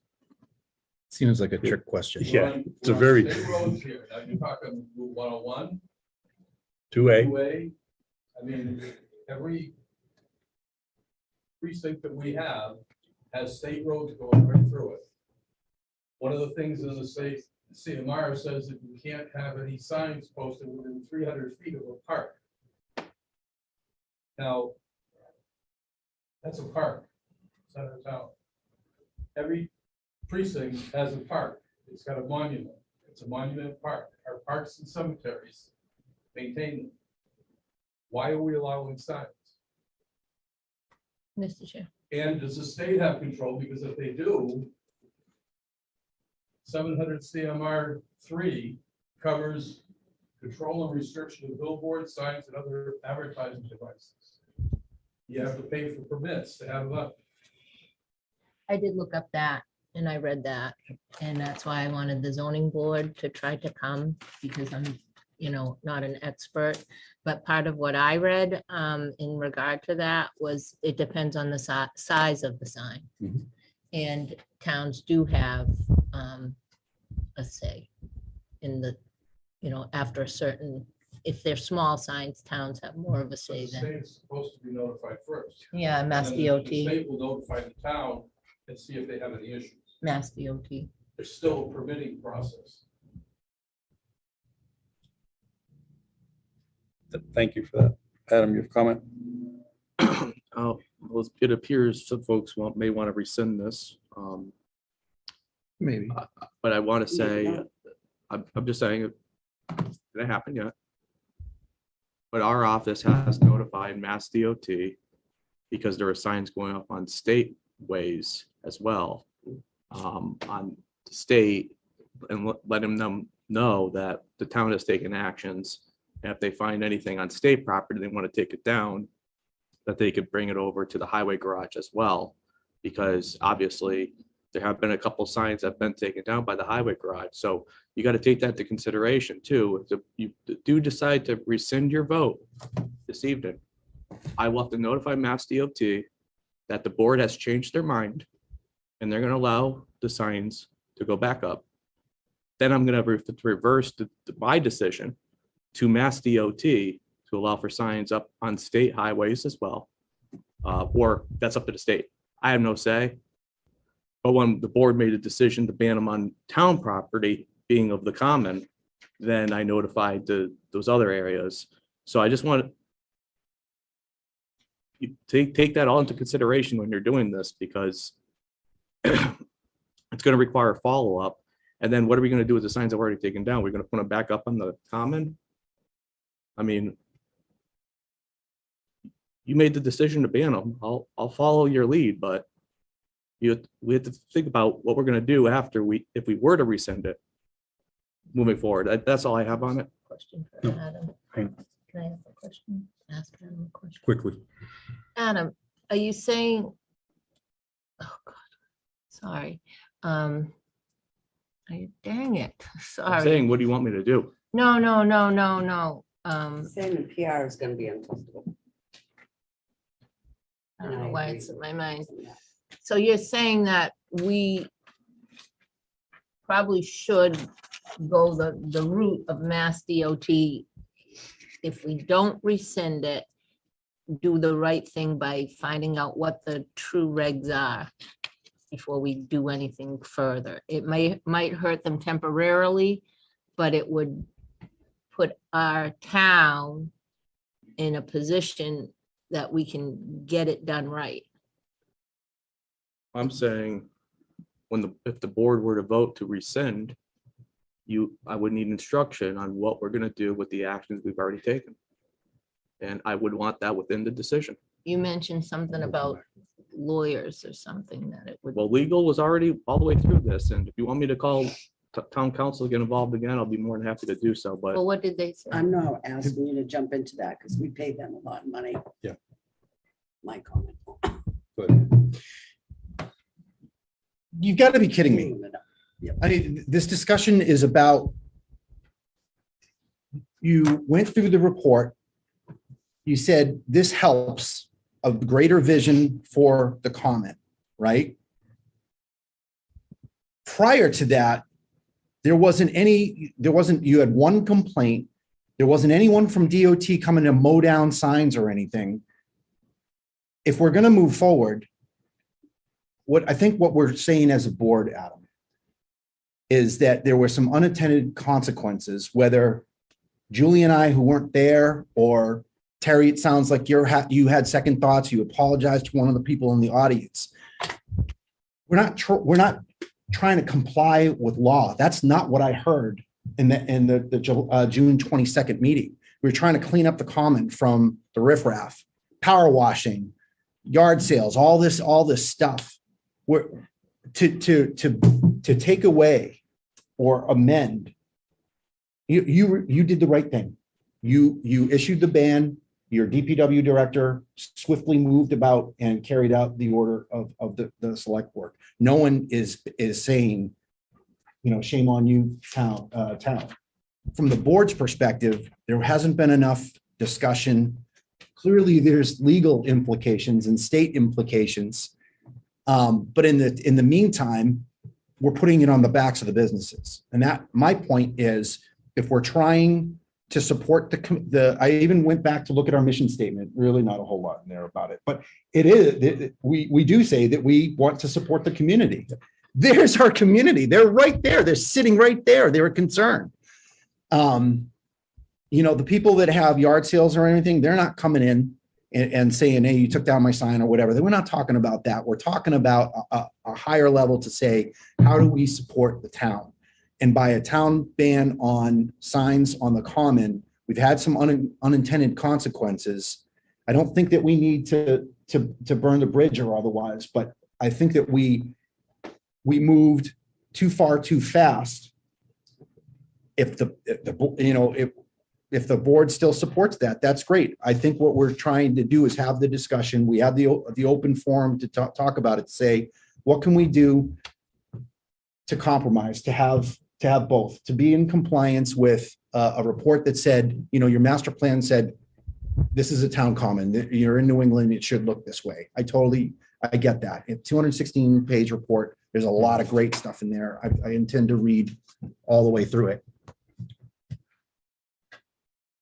I guess what I'm saying, Mr. Chair, and for the rest of everybody else, and you, Adam, there's got to be some middle ground here where we're not going to just scorch earth policy and not support our local businesses, but at the same time, in the spirit of whatever laws we're trying to comply with or master plan and all these online discussions about how do we make our community look better, right? I think there's some compromise there. I think that we could allow exceptions. I don't know if that's something the board would think that is within its power or feasible to do, to allow exceptions. And who's the right person to do that? Can't allow exceptions. Why not? Town council advised either all or none, no exceptions. All right, so if we give it to the town administrator, then he just says, I guess the point is we've cleared house, we've taken everything off the common. If the Lions wanted to put something back and we did it in a correct placement, like the most advantageous placement, and Dave wanted to put his signs and Matt, right? Because they're here. There's three exceptions right there. If Bright House House Washing wanted to put up a sign, he's got stuff all around I town. think they took them down. Well, my point is, if there was awareness that they could do that, they would have to get an exception. I think we went too far too fast, and we had some unintended consequences. And I don't want to be against the people. I want to be for the people. I think, short of me making a motion based on what I think the board would want to do, I think that's all I have to say about that. I don't want to further cloud the issue. It's Doing a simple great to me. job. Holly, that's what he- Like, I think the issue that led to all of this is lack of permission for putting the signs on the, years ago, people used to ask Alan of the cemetery department before everything was merged. And after that, it just became a free-for-all. Everyone's putting signs everywhere. They're all different sizes and shapes. I would ask the board, if you are considering eliminating the ban, that you consider adding this to the town property use policy, following the same rules, have some size limits on signs. They would have to meet the DPW director or somebody there to decide where to put them. And it would follow the same rules.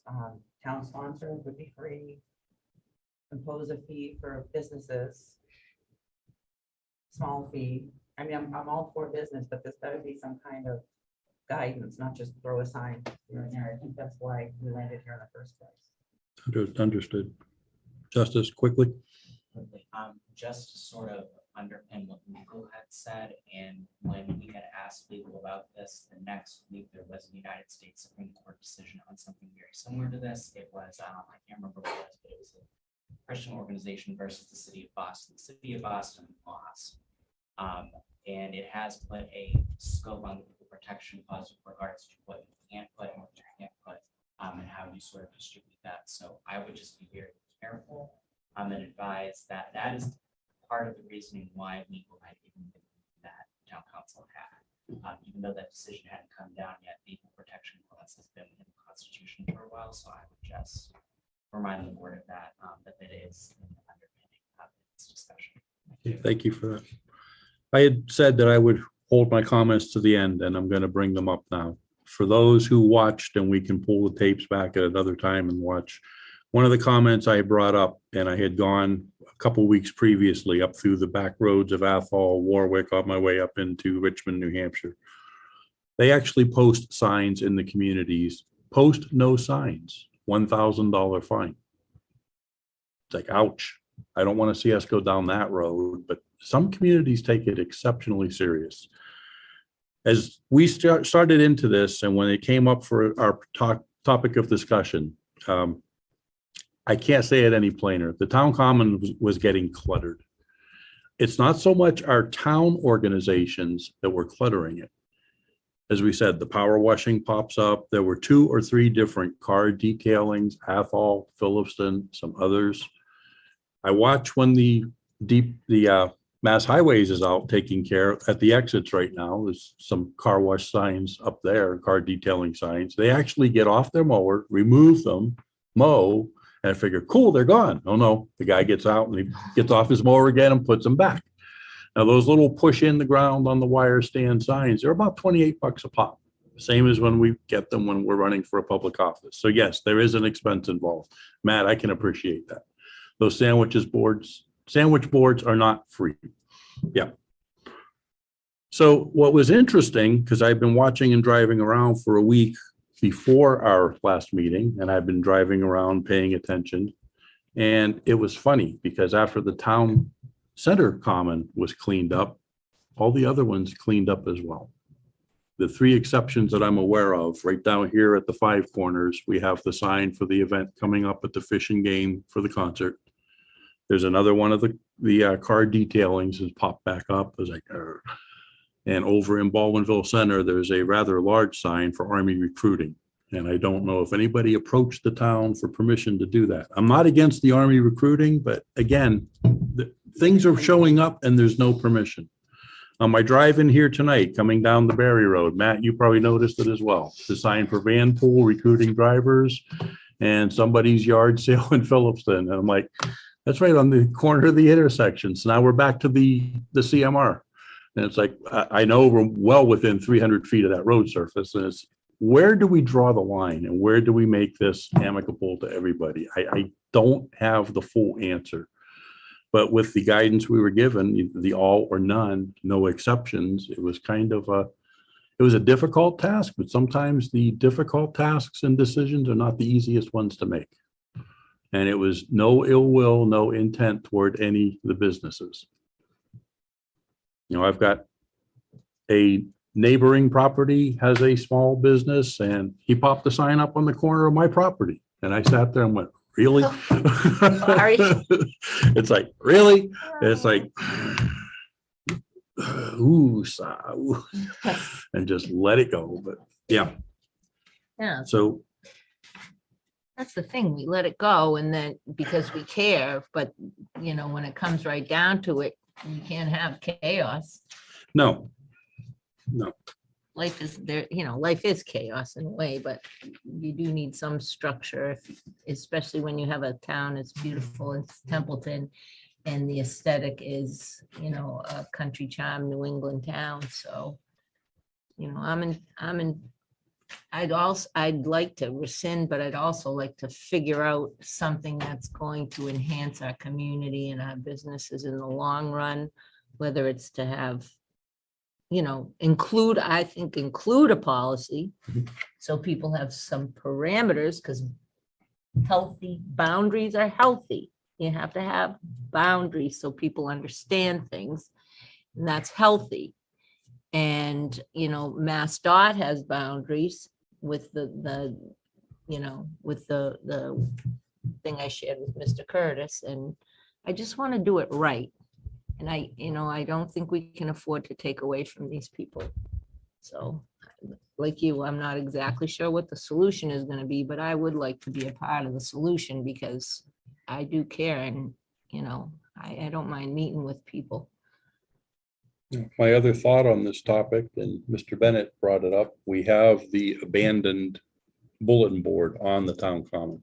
It actually faces Boynton Road going down 2A. I don't know who actually maintains that.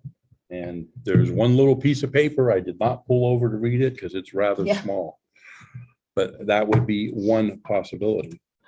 And it's Steve Baffno had something to do with getting that on there. Yeah, I thought we were going to Could have take been. that down. Doing the concerts on the college. it could have been. I don't know the history to that piece of it. But it is Hasn't there? been taken down, Hmm? and it hasn't been removed. No. It's kind of a permanent. Sounds like it'd be a nice idea if we could get some really, apart from Lions Club, I'm specifically addressing businesses, if we could get some, nice designer signs that are permanent and work with zoning and Mass dot to enhance the community, signs that reflect the country charm we're trying to You know, if accomplish. Yarmouth, Mass can do it, Templeton, Mass can do it. That's the most hoity-toity stuff down there. They developed a thing to go to these seafood joints and all this other stuff, and they built these nice signs. They all were approved. I'm not even against having you guys approve the damn things, whatever it is, but everybody gets an equal share of an equal size sign on a certain road, a certain spot. We don't really know that. I don't think we can solve that answer tonight.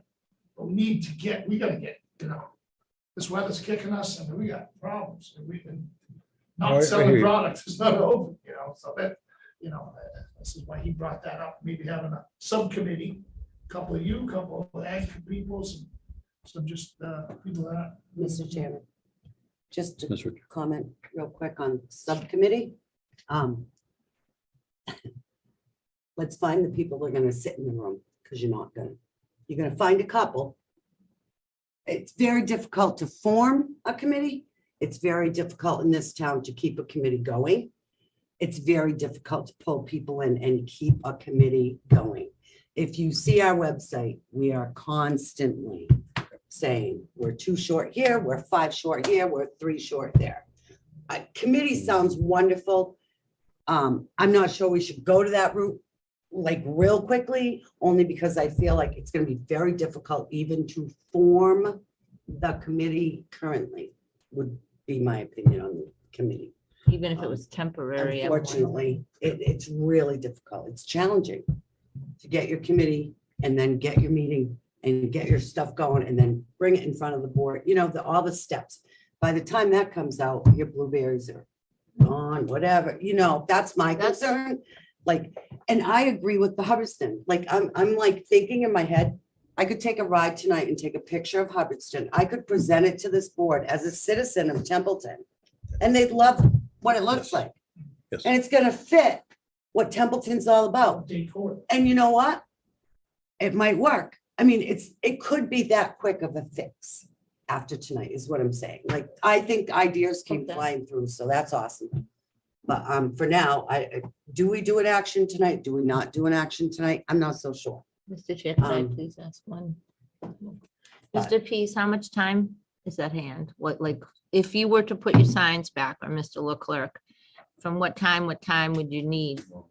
No, to what time? Like, if you had a start date, a stop date, same thing with the Lions Club, is there anything coming up that they need to use the common for? Like, We're in business right now. And Yeah. right now. And Tim Roddy's not here. He's got about a 5-week window and nobody knows he's open. His blueberries up on railroad. I don't know where Sawyer is at this point, but I cannot impress upon how important this meeting you're is. talking about a 5-week window. Well, I'm So, talking about him. I'm not talking about. You're peaches to apples, so you're from. I'm here, Halloween. I'm here, right into Thanksgiving. And I missed my 4th of July because I hit Queen Lake. Those are my guys. So I get summertime heavy, and then there's a break, and then I get the fall people, leaf So- peepers and stuff. What we're suggesting was like, tap the brakes, pull back, let's get a keeper, whatever. This was just a suggestion, maybe 1 select board, 1 ag commission person, 2 people at large, just to kind of. say, Or hey, zoning here's the- board, in other words, they can someone go out from and the zoning investigate, Zoning board's not here tonight. no. No. But they can go They're- investigate different, like, people have seen the signs. Stoke was down, seeing things, so you bring them back, and in the meantime, these signs have been up for quite some time, and just to pull them down, you get the rug pulled out from, we're right in the middle of it, and it doesn't take much to knock our margin up, I can tell you, especially in the business and the fruit and whatnot, it's not much, and it's a big element in regards to our business traffic coming in.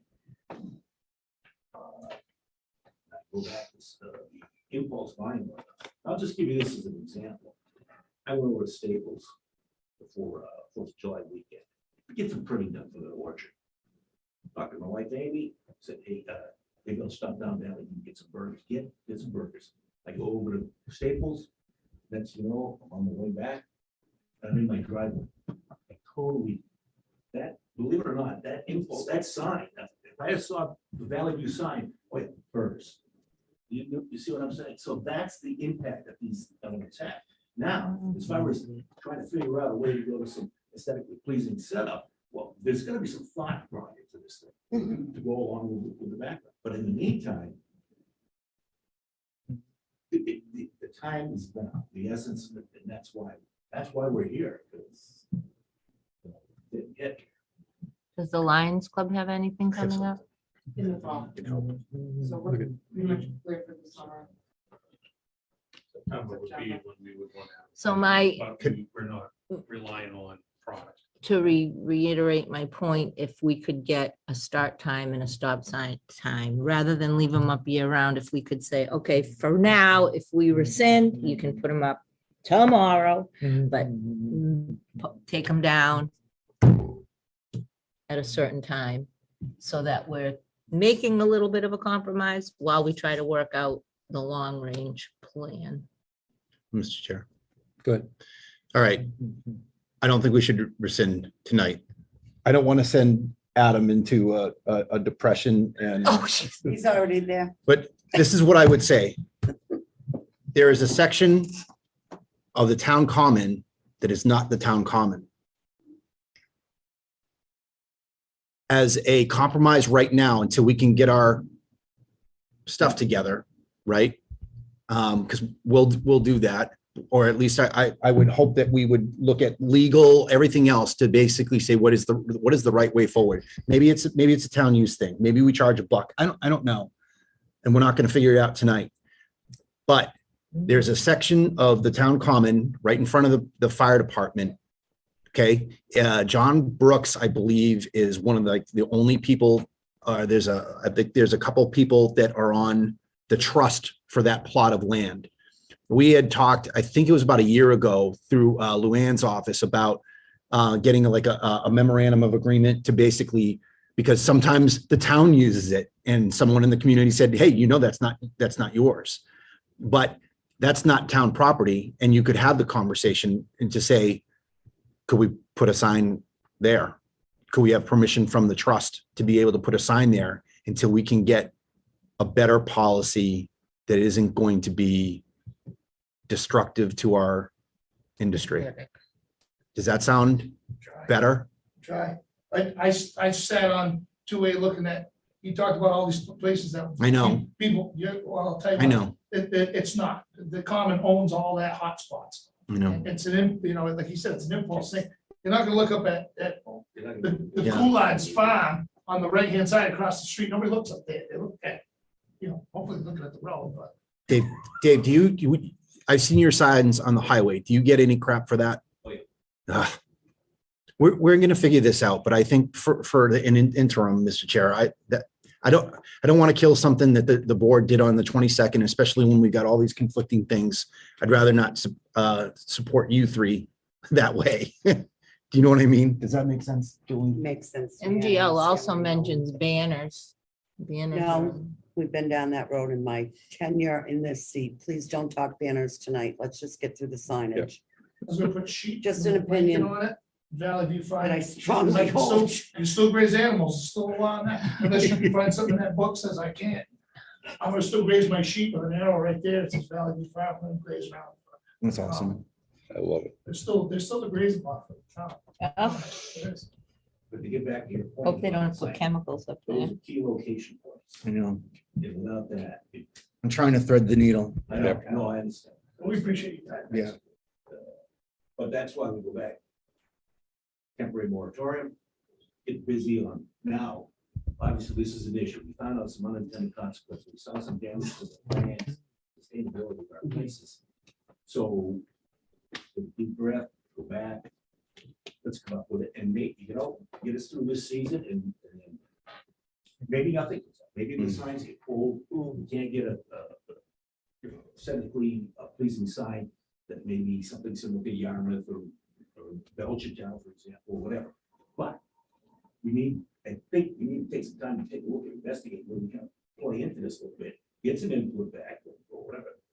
The Ag Commission folks obviously will be up on a wheel to provide some sort of research on this, so a good decision to be made and resolve this. Mr. Chairman, my only concern is, putting the brakes on and giving a temporary change of thought, change of vote, whatever you want, however you want to state it. My only concern with that, they're gonna go wild. Here comes our yard sale crap, here comes this, here comes that, then we're using town resources to take care of it, because we may have good people in the town that are gonna pick up their Peas Orchard sign or your signs, or when the time is right and whatnot. But it's just gonna go like this, and it's gonna make a huge statement. That's my concern. They're gonna be everywhere again, because they're already finding nooks and crannies all over town to put these things other than the town. Yeah, and They're gonna be every, Yep. if they can use the nooks and crannies until we figure it out. right, they can use the nooks and crannies till they figure it all out, I guess. I don't know. That would be my concern. It's gonna go wildfire. I don't know. That raises a valid point. I think it was a good discussion. I can certainly understand the impact on our businesses. I am not personally in a position to make a determination on this evening, and it is actually on our agenda with a no recommended motion for this particular item. But I do appreciate the input. There's a lot of stuff here to process. I'm taking this all under advisement, and it was not intended to hurt the businesses. But it, That's what I said. yeah, it was frustrating though to sit and watch. It was advertised, we had our meeting, there was no input, and then watching all the things flying across various social media platforms, et cetera, and it's like, oh boy. I figured there'd be pushback. It was a lot more than I thought it would be. Yes, in the back. Yeah, I'm Mary Kochek, and my concern is that, not everybody has internet accessibility. And True. if you were having a meeting that was going to be something like that, that was going to handle a situation with signs and everything like that, couldn't there have been some notification to the businesses or the people who would be really involved? Like, Matt and Dave's signs are probably the two big businesses that are up there on the common. And wouldn't it have been out of courtesy, just to give them a call and say, hey, listen, you know what? We're having a meeting and it's going to take place at this time. And could you please, if you're interested and we're going to work, and the concern is to take the signs down. Could you be there or whatever? Sometimes I think we in the town of Templeton take for granted that everybody's going to know what's going on. I do not have internet service in my home. And I don't get a lot of the information until after, or if I get notified when something is going on because I happen to be in a butter, Yeah. then that's a different story. Yep. But sometimes if we could just take that consideration for the townspeople that are being involved. Just give them a call, pick up the phone, say, hey, listen, you know what? There's a meeting. I've called many times about different meetings when we had with COVID-19 and we were all online and we had to try to do something. We had to scurry to find somebody who could be on the internet or on the computer just to be on the agenda. So maybe sometimes some of these things, because their businesses, this is it. Now is the time. All produce and everything, this is the time for them to have their sign. And like Dave said, or you can be driving down the road and you just happen to see the sign, go, oh, good, I'm gonna go down to Max today to pick up something or whatever. Or I'm gonna go to Dave's to get corn today because I'm out there. But you just need that. And I just think that I feel really bad for businesses in our town. I think we kind of shut them down before we give them a chance to get going. Thank you for that. In terms of who owns property, there's I'm just trying to come up with things that can help. I think you can get to it off of Luann's town website. It shows property owners and information on how to contact people. We'll get there. I think John Brooks is a good place to start, at least with getting signs back out there. And I believe we'll be talking about this again. Yes. Thanks, Mr. Chair. As they would say on the British television, to be continued. Thank you very much. Thanks, Dave. Thanks, Matt. Thank you. Yeah. Thanks, Sue. Thanks.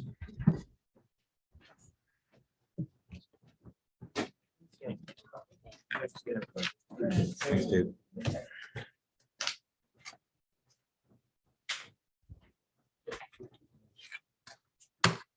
Up to action item 5I, amendments to the financial management policy to fund new infrastructure stabilization fund proposed by Board Member Bennett.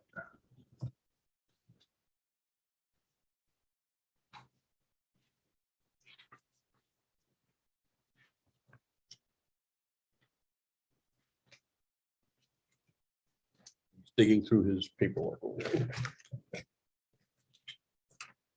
This is a to be continued from the last meeting, right? Is that This was a to be continued from the last meeting. This was the policy. policy on stabilization? Yeah, got it. Yes, the, 5I. We just had to update it, but Well, again, Jeff Bennett's on here for this. right? okay. did you want to speak to that or do you want me? Oh, This We was- just provided the update, but if you wanted to speak Okay. on it, yeah. Since the town meeting had passed the infrastructure stabilization fund, then my thought is the next step, we have to fund it somehow. So I thought if we amended the financial management policy to designate a certain part of free cash to go in there and then amend how we split it up, because we had three funds, OPEB, CAP, and the general stabilization fund, and then the rest of the money that we use for other operations to take care of shortages, to do this, that. So I asked the board if they did have the town administrator to come up with a new distribution, if you will, of free cash to add the infrastructure stabilization to the mix. So we can start to build that up, because, chapter 90 money it's dependent on bonding. It's been 200 million for a year except for 2015, I think, when it went to 300 million. It's 200 million, and the cost of everything is going up. We're never going to catch up with the things that we want to do and that are put forth in the pavement management study that we have, which was actually one of the things from the town master plan, and also mentioned in the common master plan. So that was my suggestion, or why I asked for that on the agenda, to amend the financial management policy, put a mechanism in place somehow to Fill it up. fund it, to build it up. I mean, Yep. there's no sense having it and never, put any money in it, and then you're never gonna, use it. I mean, there are other ways to fund it, but a start is the free cash. I mean, Mr. Chair. Sure. Jeff, I agree with you. I just, the percentages, did you come up with the percentages or did you come up with the percentages? I want to give, I thought they were bold, given the direction that we were going in. I want to, if 10% is good with Jeff for the infrastructure stabilization fund, I would absolutely make sure that there's the 10% for that. You had recommended 60 for working capital, down from 35 to 15 for general stabilization fund.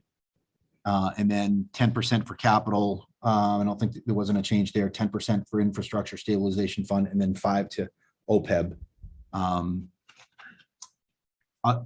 Other than having like a discussion about OPEB, I thought, at least with the direction that we've been heading financially, continue to make strides with our general stabilization fund. And so instead of 60, 15, 10, 10, 5, I thought 50, 25, 10, 10, 5 would be less of a shock? Or do you want to explain the numbers that you put there? I will.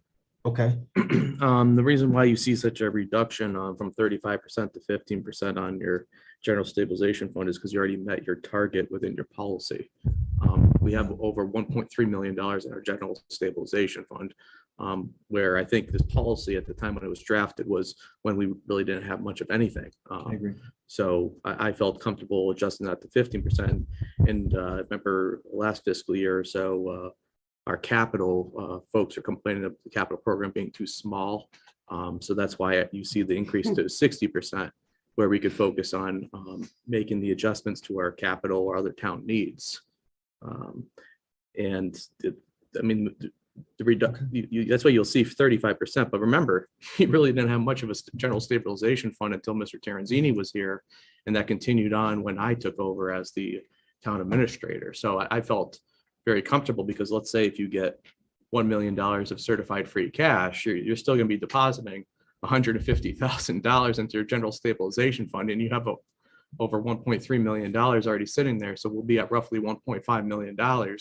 You know, I mean, you want to take care. It's almost like that saying, put everything away into a bank account, but if your roof's leaking, you want to address those needs as well. So that was my philosophy when I came up with the numbers. And Well said.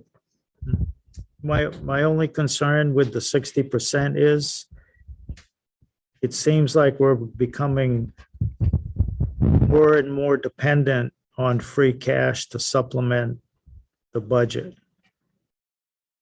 And I Supplement just, the budget or the capital? the budget.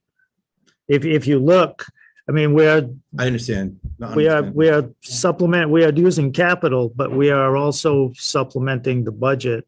And the biggest item we supplement is snow and ice, because we've, like a lot of towns, not all towns, but like a lot of towns, we fund it short and depend Yeah. on the credit card rather than, fund it a little bit more. I think we're getting better, Jeff. We are, but we still, I mean, Our execution rate, I think if we pressed for higher execution rates, which means less free cash, that we get to where we know we should be. But right now, our under execution actually benefits us, even though that's not like, The as idea. you just explained, it's not the right thing, but that's where we're at right now. A lot of our stuff's old. that's my only concern with the 60 was, Yeah. When you say- it just, Mr. Chairman, sorry. Mr. Richard. Oh, sorry, to someone else. I'm pretty good. No. I'm just like, okay, Justin. Sorry about that. Just want to make a comment before we decide to make action on this one. I agree with some of what Jeff's saying. I also just want to remind everyone, that's why we need a grant writer. I'm going to bring it up at every single board meeting. We need to get a grant writer in the town of Templeton. Jeff, you know that. It needs to come back. We need it back, and we need it back yesterday. So I just wanted to make sure people were aware of that. I feel pretty strongly about that. We wouldn't be looking at making amendments to money. Mr. Chair, Mike, when you were talking about what coming up, you mean we also have other accounts that we need to raise the percentage on? Is that what you were referring No. to? I'm Don't we talking have- about our budget versus actual. Yeah. So the way that we're generating opportunity for capital improvements is by our under execute, the money that we give back. And how do you give back money? You don't spend it. So you Mhm. appropriate the money, and then you have execution rates, DPW, police department. I mean, they're probably horrible examples, but like there are accounts Correct. that we don't have. If it was a perfect world, we would have 100% execution. You'd spend every penny that you said you were going to get. But we don't. We have execution rates. They're anywhere from 60 to high 80s, 90 or something like that. Some are 90 because that's the way, or 90 or better because that's just the way that account works. But right now we're generating revenue, luckily, because we're under executing. Over time, we are getting better about that. So that squeezes the balloon to the other side. So you're going to have less free cash to do those things. but we're trying, I know you love the word sustainability. We're trying to build a sustainable budget by building up the right mechanisms, the right vehicles to pay for stuff. Mhm. You know, we just went through ambulance receipts and, you know, the win that we had in this past annual cycle for the right money to pay for the right things. So kind of the fallout for this discussion is we're talking about that leftover money. How are we going to apportion that? And the opportunity is like that Jeff had basically authored is that infrastructure stabilization fund. Well, how are you going to fund it? And how are you going to balance all these different things? So right now we're kind of discussing all the different percentages. And I think there's merits to it. I guess I like Adam's explanation better for his percentages. I just want my cake. I want to continue to build that account for emergencies or otherwise, but I totally get what you're saying. And it's policy. We could be sitting here next year and having the same discussion and changing these percentages for what we're trying to do now. I support what So Adam. this is the kickoff of the. You asked Adam to go figure it out and he figured it out and he gave us some percentages and I'm behind them. Appreciate that. Absolutely. Did that answer your question? Well, for the most part, I just think that we have other accounts too. Like I am totally for this because it's an infrastructure account and we need it. But I thought we had other accounts too that needed to get a percentage or two up over time. If I can, Mr. Chair. She's confusing. I think Terry's talked about the capital stabilization account. Remember, we took the withdrawal out for the senior center roof. Yes. So that one dropped below our target. But I'm pretty sure with 10% going back into that, this fiscal year, it should reach our target or be very close to that. CapEx and. The CapEx stabilization, yeah. Oh. Yes. It's the 5 and the 8%. Yeah, Yep. those. Any further discussions?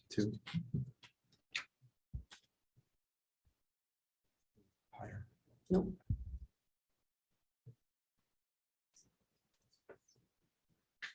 Mr. Chair, I move to approve amendment number 3 to the updated financial management policy as presented. Second. Have a motion and a second. Any further discussions? Hearing none, we'll go to the vote. Mr. Bennett, Yes. Griffiths. Yes. Mr. Curry, Yes. Ms. Richard. No. I vote yes. 4 yea, 1 nay.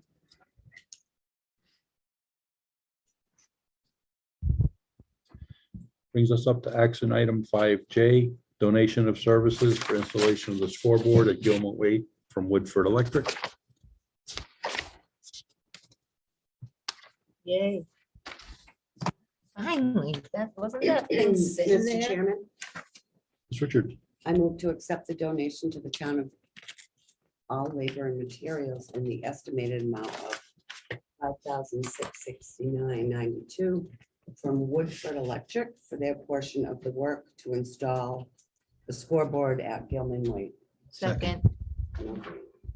have a motion and a second to accept the donation. Any further discussion? Hearing none. Mr. Bennett, Yes. Ms. Griffiths. Yes. Mr. Curry, Yes. Ms. Richard, Yes. and I vote yes as well. Thank you, team.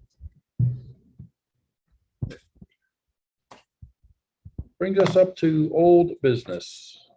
Item 6A. Action regarding proposal to CPC Templeton Center Common Plan to improve appearance, function, and use. Mr. Bennett. This is a carryover from previous meeting.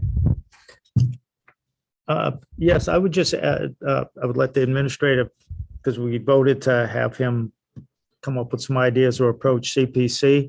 But I would just add that if you look in, it is in the Templeton Common Master Plan, but there is also the Templeton Reconnaissance Report that is more about conservation and green space, and they list heritage landscapes.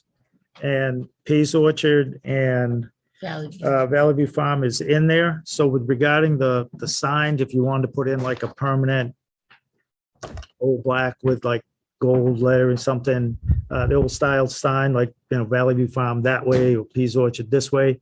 If we consider doing something like that, from a historical perspective, I think that could qualify for CPC funding as well. So we wouldn't have to go looking for stuff out of budget money. I didn't have that. I didn't think of that last time, but it's something, again, to approach them about. That's a ray of hope. Thank you for that. So the board decided, I believe at the last meeting, was to place this on the agenda. We had time to do the survey. So our intention, when coming up with this proposal to CPC for a town common plan would ultimately be to take the input that we received, probably put on our next select board packet with the suggestions that how many did we receive, Mr. Graves? 18 or 19 comments.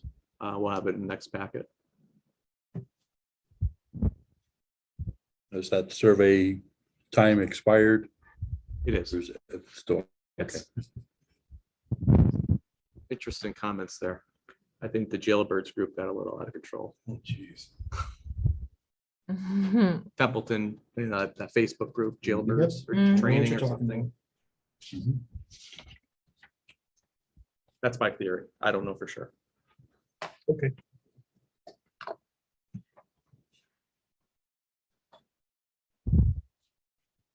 We have no motions suggested for that item either. Which brings us to item 6B, discussion regarding heating buildings with oil. Ms. Griffiths is a carryover from.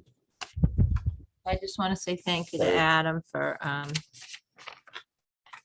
following through with that. Do I have one? I have it on here. So Adam he talked to Mr. Sozik and he drew up an administrative order. I don't know if you want me to read it or read it. So Adam wrote, as you are all aware, gas and heating costs have gone up substantially, as well as inflation has risen at a level we have not seen since the days of President Carter. DPW Director Bob Sozik stopped by his office before the start of FY 2023 and indicated that we cannot lock in our costs associated with fuel. This will take a team approach with all departments working together, and his administrative order will order the following effective immediately through 2023. The town will be going out to bid this week to complete the weatherization at the following buildings: Town Hall, Boynton Public Library, Baldwinville Fire Station, and Cemetery Garage. This work would include further insulation, weather stripping around doors, and air sealing around windows for those buildings. And I is it okay to interject something here? I would suggest the CERT building too, because they lost a lot of insulation and due to road raccoons. So I don't know.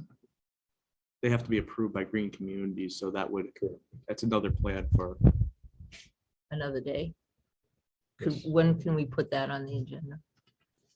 It wouldn't be an approved use of the green communities money we received, Terry. Okay, oh, I know, all right. I'll finish in the night. A different request. The town employees will not be allowed to take their town vehicle home unless use is allowed by contract. Departments will prioritize use of vehicles, equipment that are the most energy efficient to get jobs completed. The department heads will have authority to issue more stringent orders in place with sign off by the DPW director and our town account administrator. Buildings buildings not used will have a temperature set at the discretion of the DPW director. So that's Scout Hall is one of them. No buildings should have a temperature exceeding 78 degrees in the summer months and no less than 68 degrees in the winter months. To conserve in the winter months, we will be setting thermostats in all occupied buildings at 68 degrees. Employees are encouraged to lowering blinds at the end of the day for night to help keep the warmth in, keeping doors closed in areas not used, and the use of fans, if any, to circulate air in large rooms with inconsistent heat distribution. DPW Director Bob Sozik will coordinate with Adam to be sure compliance has been followed on sections 1 through 6 of the administrative order.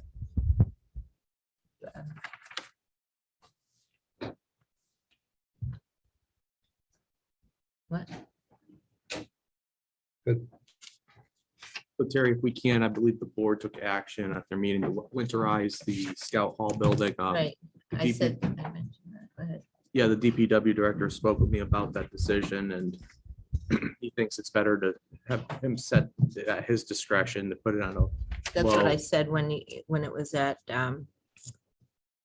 buildings not used will have the temper. I said he would, Yeah, we just don't want the paint falling off at Scout Hall. yeah, I said Right. Scout Hall, but I didn't say the thing about the paint.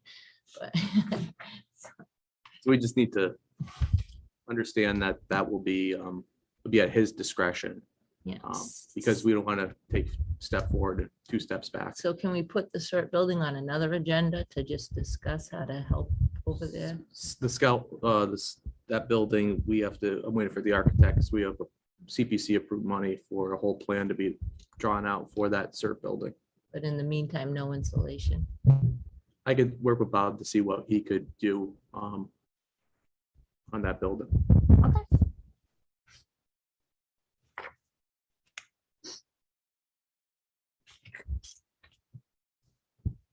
This is interesting topic of discussion, and it, again, hard decisions that have to be made. The projection that I saw earlier today before a marathon webinar that I went on at 1 o'clock, the inflation rate was announced at 9.1%. That's like an astronomical figure.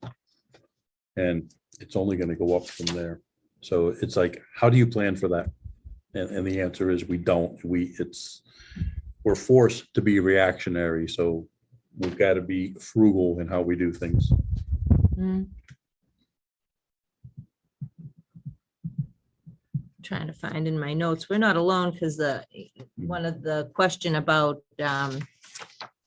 heating costs came up at the meeting with coffee with Governor McGovern. Congressman McGovern. Congressman McGovern, sorry.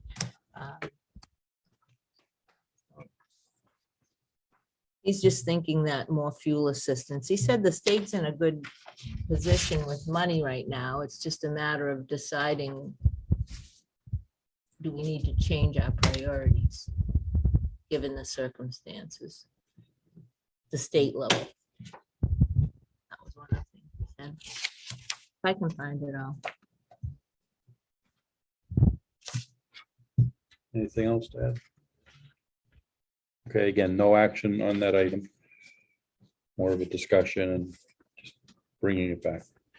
Brings us up to board member administrator comments and reports.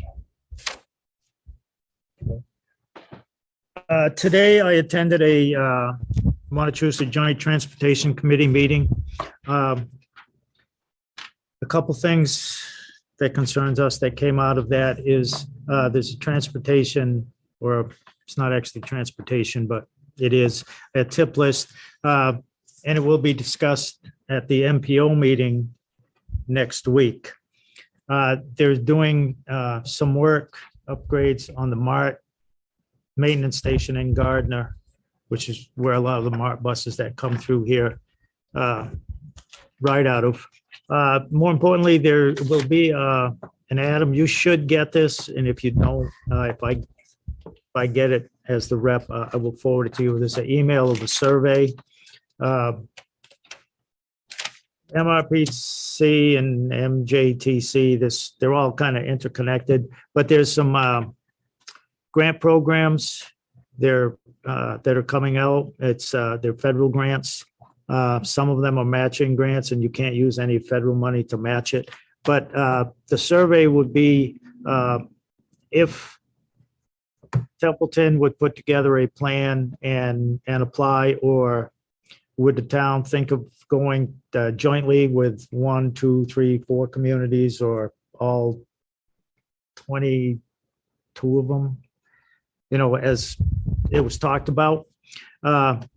Anyway, the survey is, which way would you like to go? Do you have an action plan in existence right now? And I think there was only a couple towns that had one. What would you prefer to prioritize? Would you like for roads and this, transportation, more bicycle lanes, more? But it's a survey for the community that should be coming forward. And the MART decision and a couple other things involving MART will be pushed out at the next MPO meeting next week. So I'd give an update to the board in August. Other than that, that's all I have. Who's supposed to take the survey? What's that? How is the survey accomplished? Like, is it like? It will be, Sit it in will front of come the- here, boards of selectmen. Okay. It goes to mayors, boards of selectmen, town Yeah, we've administrators, seen those planning kind of boards. surveys before. And it was a lot of variety of stuff. And like I said, there's a chance that you could go, all the communities could go together, but then there's a thing of like equity. How much would this community get versus, Fitchburg or Right, Leominster, things like that. So if that comes into your box, that's expected issues. They said it was going out to all those entities. So it was kind of interesting. It's sort of like based on like complete streets type of thing. There's a planning and then there's money to take action, and it's going to ask what are your priorities as a town? What would you like to spend money on? And it's a variety of different things. Oh, cool. So that's all I have. Thank you. So I did go to the last school committee meeting, but I couldn't stay for the whole thing. One action item, there were 2 openings, so there were 3 decent candidates for Templeton, and Miss Shauna White, a parent, she was elected, right? Yeah, she was the one that was chosen out of the 3. For Phillipston, there were 2, and Danielle Boucher Brunel is the appointee from Phillipston. So they gave a budget update. I'm not going to go into that. You can check out the video. They said that, well, they gave a transfer update, but FY23 update, no state budget, 6 billion just passed by state. The new governor, because Charlie Baker's not running again, he gets an extra week to, it says the new governors get an extra week to set the state's budget, and it could affect school and town budgets. That's all I have. And then their grants are rolling over, and the ESSERs are all done at the end of FY23. So any ESSER money is finished. And I did meet with Dr. Cassavant. I just am so impressed with him, and I just wanted to see how I could better serve the school. Tried to brainstorm some ideas, if I read to the kids or what have you, just to give them an idea of what, even just to say, select board member Griffiths is here to read to you, at least they learn what they hear the word select board, because we do need help in this town, and that's one of the ways I think I might be able to. And then I had mentioned, I read the book, The Boy Crisis. It wasn't a perfect book, but I had nobody to discuss it with, and it was after Uvalde, and he was willing to hear what I had to say, and he ordered the book. Again, it's not perfect, but it does have a lot of data in it that I think he could appreciate. So there was that, and then I did go to the Barry Senior Center to see Congressman McGovern. My husband writes to him, and he said that in the long run, everybody has to decide if January 6th does matter. You know, he talked about where he was, what happened to him and Nancy Pelosi. He shared his story. And he said in a few weeks, people are gonna have to decide, does that really matter? So that was one of the things. That's all I'm gonna say, I think, about that.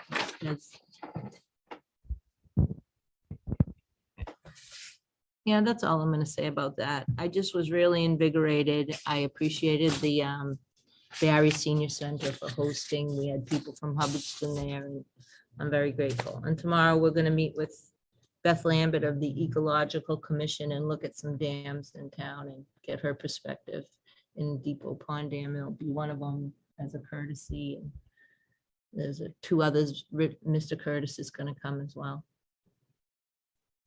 Mr. Curry. I'm gonna get my cyber assessment done. Oh, golly. Which one? Every time I do 4, I get 4 or 5 Yes, more. It doesn't end. Trying to be a good participant. That's all I got. Yes. I even took some of the extra ones and it doesn't help. Take mine if you want. Because they still keep popping in. Good one, Mike. Ms. Richard, No, I have nothing. Thank you. Mr. Lamontagne, All set. Holly. Justice is shaking his head no. Couple upcoming events. Next Tuesday, the 19th, Senior Community Center is doing the summertime barbecue. I'll be their guest cook for the day. Speaking earlier in the week with Cindy Shea, we're anticipating about 70 people to be participating in that. So fingers crossed. So we're trying to figure out to finalize what are we going to go by and make sure we have enough to serve everybody that comes out. That should be a really, really good time. So that's the 19th. 19th At at noon. noon. And then they have a presentation going on afterwards. And Adam, you did that, the first one they did in May. That was right when I had my eye surgery, and that day I was just not in a position to be standing at a grill. So I said, no. Do you wear a special apron?